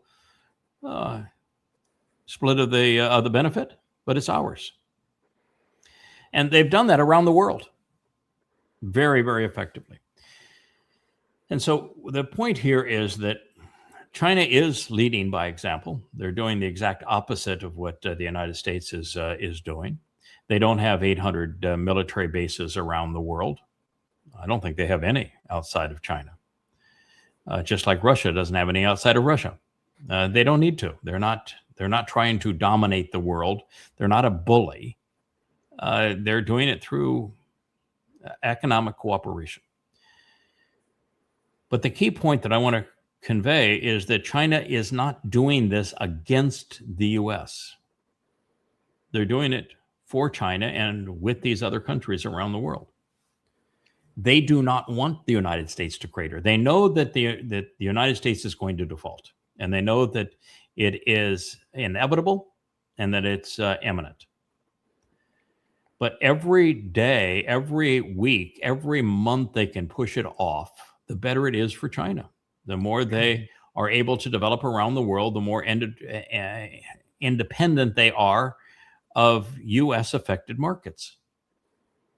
And if they can continue to use the Belt and Road Initiative and all these other investments to have enough of a relationship with the Middle East, with Africa, with South America, and the rest of Asia, such that the United States going bankrupt and taking Europe with it has a minor effect, that's their preference. And they're only going to get there if they can slow the rate of U.S. decline. And so that's the game that China's playing. They want to slow the U.S. decline. They're not trying to accelerate it. They don't want to destroy the U.S. They could have taken out every one of our ships in the Gulf, and they didn't. They could have prevented us from taking Venezuela, but they didn't. So you need to understand that's the game that they're playing. Yeah, they're much more into this newer idea, and I say newer idea, but of multilateral cooperation in world economies, like you said. You know, where the United States has always been, you know, hey, we're very to be democratic, free. We're very empire minded. You know, I mean, you can trace us back from Rome through Spain, through France, through England to the United States as world power has, you know, currency driven, you know, manipulation. We're Carthage. We're Carthage. We're what the UK has established. We're colonializers but economic colonializers, and America has no desire to play fair. America's desire is to control and to compel. And it's very, very nasty if you don't play along. So China is just taking a vastly more moral approach than the U.S. is. So, you know, here you have Twistians in the United States that think they're so moral and that the Chinese are godless and unethical.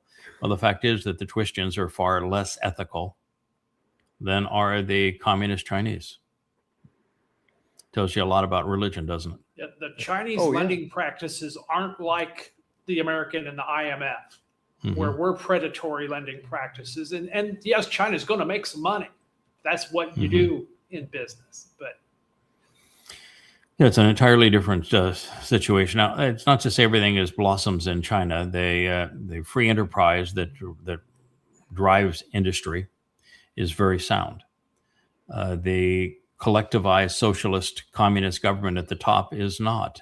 And while they make some decisions that are quite good in terms like their investment in electric vehicles, their support of AI development, then they will their development of rail inside of the country for distribution, their development of power grids and alternative energy sources, and like they do a lot of things that are quite wise. Their development and support of shipbuilding, so that China now has a 90% share of future ship orders in the world.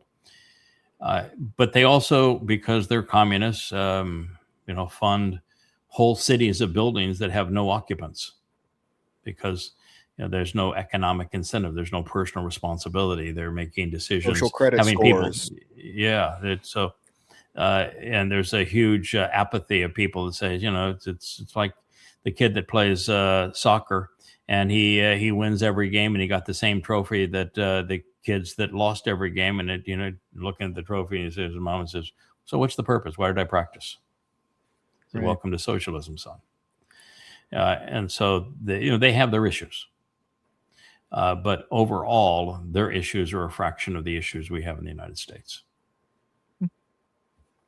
Yeah. Well, it's the difference between an up arc and a down arc. It's this. Yes. It's the. Yeah. Yeah. One of the things you learn about a pilot is if you enter a death spiral, you're not coming out of it. You don't have an ejection seat, you're in real trouble. You just certain things once you start down, you can't get back up. Mm-hmm. Well, it's interesting to go back and look at China over the last 20 or 30 years, going from a totally communistic country to a more, I don't want to say Western country, but a more business-driven country, more commerce-driven country than Correct. It was before. All the leaps and bounds they've taken since then, I've noticed the quality of China's products have gone way up in the last few years. Way up. Oh yeah, they're now driving innovation. You look at electric car industry; their cars are hugely better than Tesla for a fraction of the cost. Yeah. But their robots, same thing. Most of the things now China is doing, when they try to copy or develop aircraft carriers now or stealth fighters or bombers, they're making a better product for a fraction of the cost.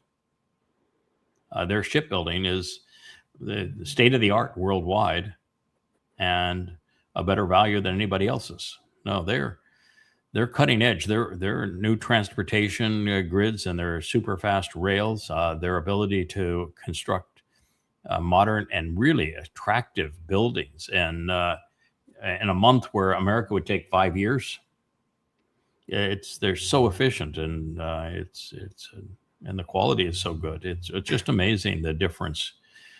And quite frankly, almost everything of significance is now made in China.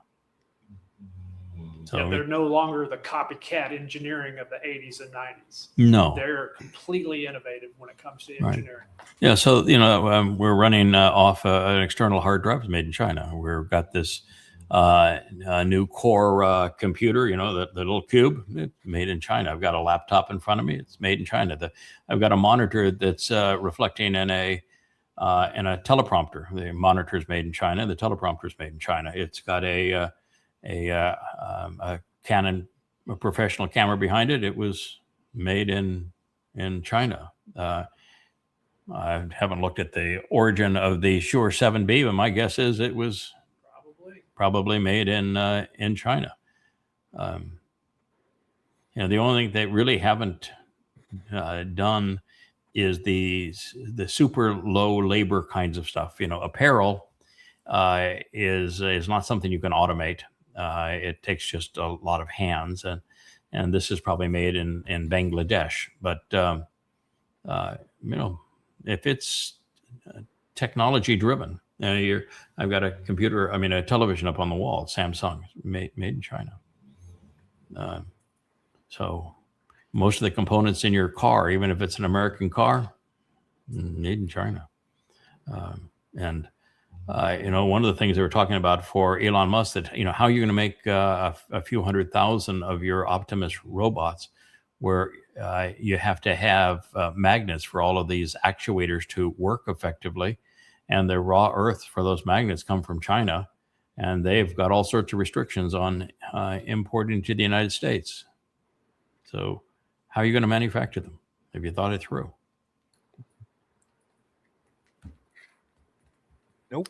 Yeah. Nope. We'll do one more.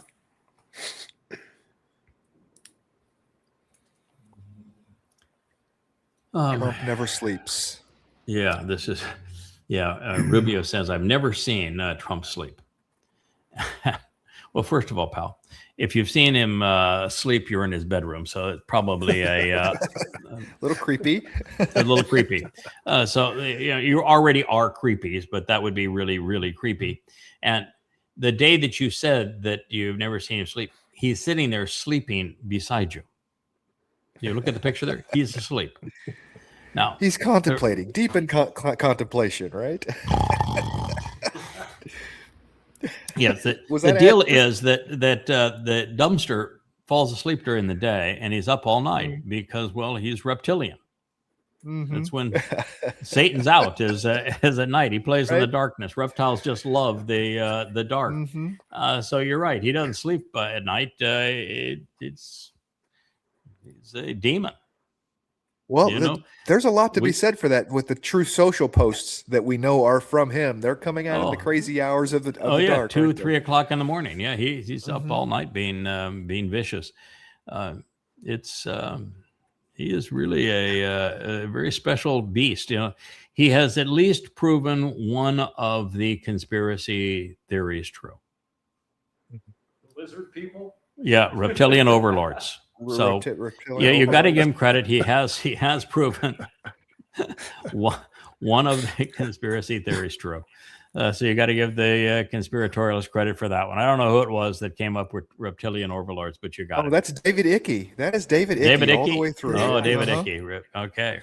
Yeah. It's a funny thing that I remember my last days on X, and he is really popular on X, and he would actually say things that, okay, well, that's probably true.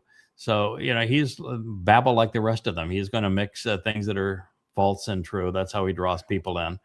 It was like the conspiracy guy that we had that was associated with us for a short period of time that he would cite my translations, and he would draw people in and then promote his conspiratorial nutcase things. And so even the conspiratorialist has to have a nugget now and then, or you're not going to draw anybody in. That was God's whole issue with Babel. It means to commingle and intermix truth and lies, because no one believes an outright lie. That's why the New Testament and the Quran fool people, is that they blend truth and lies together in such a way that they make the lie seem more credible than it would otherwise be. Yeah. It's the facade. It is the facade. That's a facade. Yeah. Well, thank you both. Thank you, Roger, for doing your Torah talk. How did that turn out from your perspective? Are you happy with it? I think for a first one, I think I Mhm. did okay. Yeah, I do too. I did it just off of an iPad video. Just push a Okay. button to start, push a button to stop, and then we got it posted. Yeah. And Kevin helped me with that. But yeah, I think the format is okay that I've come up with. So how do you You like have it? something to always go back to. So you're playing something, and then you're commenting on it, and then you Yeah. can go further in it and comment on it. So you're structured, you know where you're going, Yeah. and you're never going to run out of something to say. Right. Yeah. Well, I'm actually reading a script. Oh wow. Okay. I make a script beforehand, Mhm. and that way I can go back and check and make sure I don't make any errors, because I don't want to make an error. Okay. And when my eyes are kind of darting to the side, I'm looking at the script, and sometimes I'll kind of add a little bit to the script as I'm talking. Okay. But and I try to keep them around 5 minutes. Okay. I think that's most people's attention span. So I don't know. It's so far, Yes. I'm okay with it. Yeah. Yeah, my view on all of this is that turning on cameras and mics and lights and live streaming is not something that most people are comfortable with. And the moment that it happens, they're a deer stuck in the headlights. What do you do now? It's just not a natural experience for anybody. And so there's paranoia about getting into it, and then disappointment when they do it, and it just doesn't come off as smoothly as they had anticipated. But if you're scripted, it's a different story. That's why I keep on saying, if you want to do a show, do it as a Yada Yada book club. Read a passage, talk about it. Read a passage as a group, talk about it. then you're never just sitting there saying, who wants to talk now? And you're never wondering, where am I going to go? And you do that, and you're going to develop confidence, and you'll be more extemporaneous as time goes on. But at least you're going to hone your skills and allay your fears between now and doing that. Now, you're in a different story. When somebody was talking about you, I remember I had a post, and I said, I know Roger. I know your background both as a contractor and then as a hard hat deep water diver. You can't do any one of those things without being prepared in advance. You have to have the right equipment, the right tools, and the right knowledge of what you're going to do. And you have to have checklists of how you're going to go about it. You have to be prepared, and you have to prepare in advance. Preparing afterwards doesn't work. You got to go through the checklist before you do this, not after you do it. I said, so I know the man's past. I know his mindset, how he thinks. He's going to be prepared, and it's going to come off well. That's just who he is. That's it. So he has an advantage over most other people. And also because he's been in such difficult situations and prevailed, he's got more confidence than most people have. So, you just don't worry about a Roger. He's going to deliver the goods. I said, now, some of the others, it's not a blight on you to say that you're not a Roger, that you haven't had that kind of a life that puts you in a position to do that.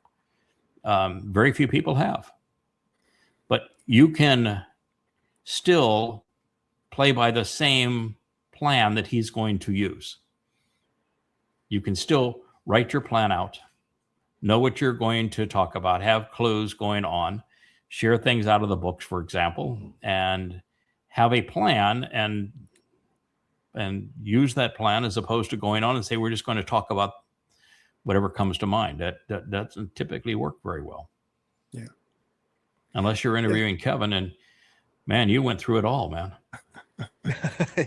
And your interview. Shut up, huh?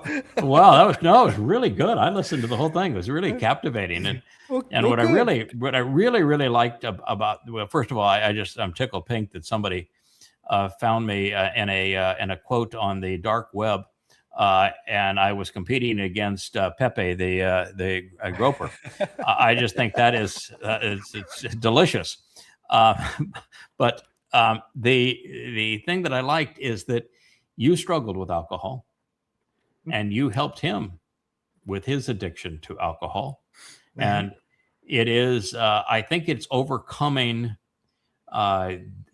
challenges like this, particularly addictions, but it's an overcoming challenges that we develop character and confidence of going forward in life, and an appreciation, like as you told him. Those people who think that they're a functional alcoholic are just fooling themselves. Mm-hmm. It's rendering your brain operating at 20% of its capacity. Yeah. Like you said, if you hadn't kicked alcohol prior to starting to read these books, you would have given up. They've been way too hard to process because your mind would not have sped up to the point that it's needed to read these things. And you were very helpful in his situation, obtaining sobriety and making his life count. Yeah, it's just happy to help. Doesn't matter what you need. Let me know what you need. I can help out. So yeah. Yeah, but the fact that you've been there is what makes you credible. Yeah. You're not judgmental of where he is. You say, I've been there. I know what it's like, and I know what you have to do if you're going to prevail here. So I'm not your dad. But I'm going to tell you that I do know some things here that you probably need to hear. And let me tell you what worked for me. Yeah, and say, this worked. It's why I think Matt has such an appeal. Is he's been down and out, but we heard your whole story too, Roger, and it hasn't all been lollipops and tulips along the way. No, it hasn't. No. That's peaks and valleys for sure. Yeah, peaks and valleys, and well, I tell you what, I've had my low moments as well, and and finally, when you kind of get into where we are now, there really aren't any low moments anymore. There are, occasionally they hear something, you just say, good God, not that again. I mean, come on. This is just irritating nonsense. Like you said, when you were, when we right before you met, you were refuting the idiocy of this Mother Goddess cult, telling them that their eighth mashal, which they were saying was the evidence of Mother Goddess, that there is no mention of a mother in it, and there's no mention of a spirit in it, and there's no mention of a goddess in it. And it was Chakma, for crying out loud, wisdom, which you're not applying, that it was talking about. And they told you that, what you needed to do is to pray to Spirit Mom for guidance. Right. And you're going, I know what happens when people meditate on spiritual stuff and they pray to spirit gods. They're going to get something, all right. They're going to get feedback. It was like those the rabbis that were Kabbalah, and they were meditating on the divine presence. You're going to be demon possessed. At that point, that's what you're opening yourself up to. You're opening yourself. I've seen it happen. Yeah. Don't. The answer is don't. God never telling you to pray, because you're praying, then you're talking to Him, or not Him, in this case, her. But you're opening yourself up, as opposed to reading what He has to say. So now you've got good, solid information. I don't think I have ever had to ask God, what is your guidance for my life? They wanted you to pray to get Spirit Mom's guidance. If Spirit Mom hasn't said, this is what my guidance is, then Spirit Mom's not going to give you any guidance if you pray to her. There's a reason that you don't have any guidance in the Torah, Prophets, and Psalms from Spirit Mom, because Spirit Mom doesn't exist. And Yahweh gives you every bit of guidance. If you are asking Yahweh for what He would like you to do with your life, then you're just kidding yourself, because He said it in every which way possible. I got 7 steps, kid. 7 steps, kid, man. Follow this plan. It's really not hard. I'm going to tell you what I'm looking for, and what I'm offering. It can either be on board or not, but that's your choice. You're never wondering, boy, okay, God, this is don't know what I want to do with my life. Right. Yeah. All right. Well, thank you. I appreciate all the work you're doing on those shows. Thank you, Roger, for doing your show on the Torah and being a great example of how to be prepared and get her done. Second, episode 2, getting ready to come out. Excellent. Love it. Now, what we do want is that there are a lot of people that create graphics as part of our team. And I think that everybody should have their own branding, their own graphics, because I think that's part of what makes it interesting. I would love to see somebody do a graphic of a fun version of you, like this, but in the hard hat, just to make it fun, make it different. I have a photo of me that was taken in 1993 in Portsmouth Harbor, England, and I'm in a CB Gorman 12-bolt diving outfit. Okay. And I'll post that on my Facebook page today if anybody wants to. Okay, but you should use something like that that's just fun. That says, this is me. And as I responded to a post in our chat room said, my life is pretty well structured. God's pretty clear at what He wants to do. My logo, and now I understand why He wanted our logo to be His logo, which is the menorah. And why He wants the branding that He has, and so we do everything. I do everything under that branding. I don't venture out from that branding at all. It's all consistent. It's under Yahweh's name, Yada Yahweh, the menorah, all presented in the same color scheme, all presented with the same level of consistency. And I think it's beautiful, particularly the things that Leah has done and Joe has done for the website and the like. But I am not going to venture outside of that. That's where I am. When we decided we were going to encourage you and others, Roger, to do vlogs and to broaden our offering, it would be tragic for you to say, I want to do it in the same branding. No, the idea is to convey what you know from your point of view. This is your brand, sharing what you know and love about Yahweh and His Torah and the covenant and everything else, and it should be you. So that's my thinking on the whole thing. Is I think everybody should have their own unique brand. Y to Z group, having fun. Come up with something that's just really fun for them. I'd love for them their theme song to be Andy Williams, of course. Don't think they're gonna. No, we're gonna have to cut this from the tape. Yeah, I know. Yeah, somebody else is gonna give them something that's more contemporary than that.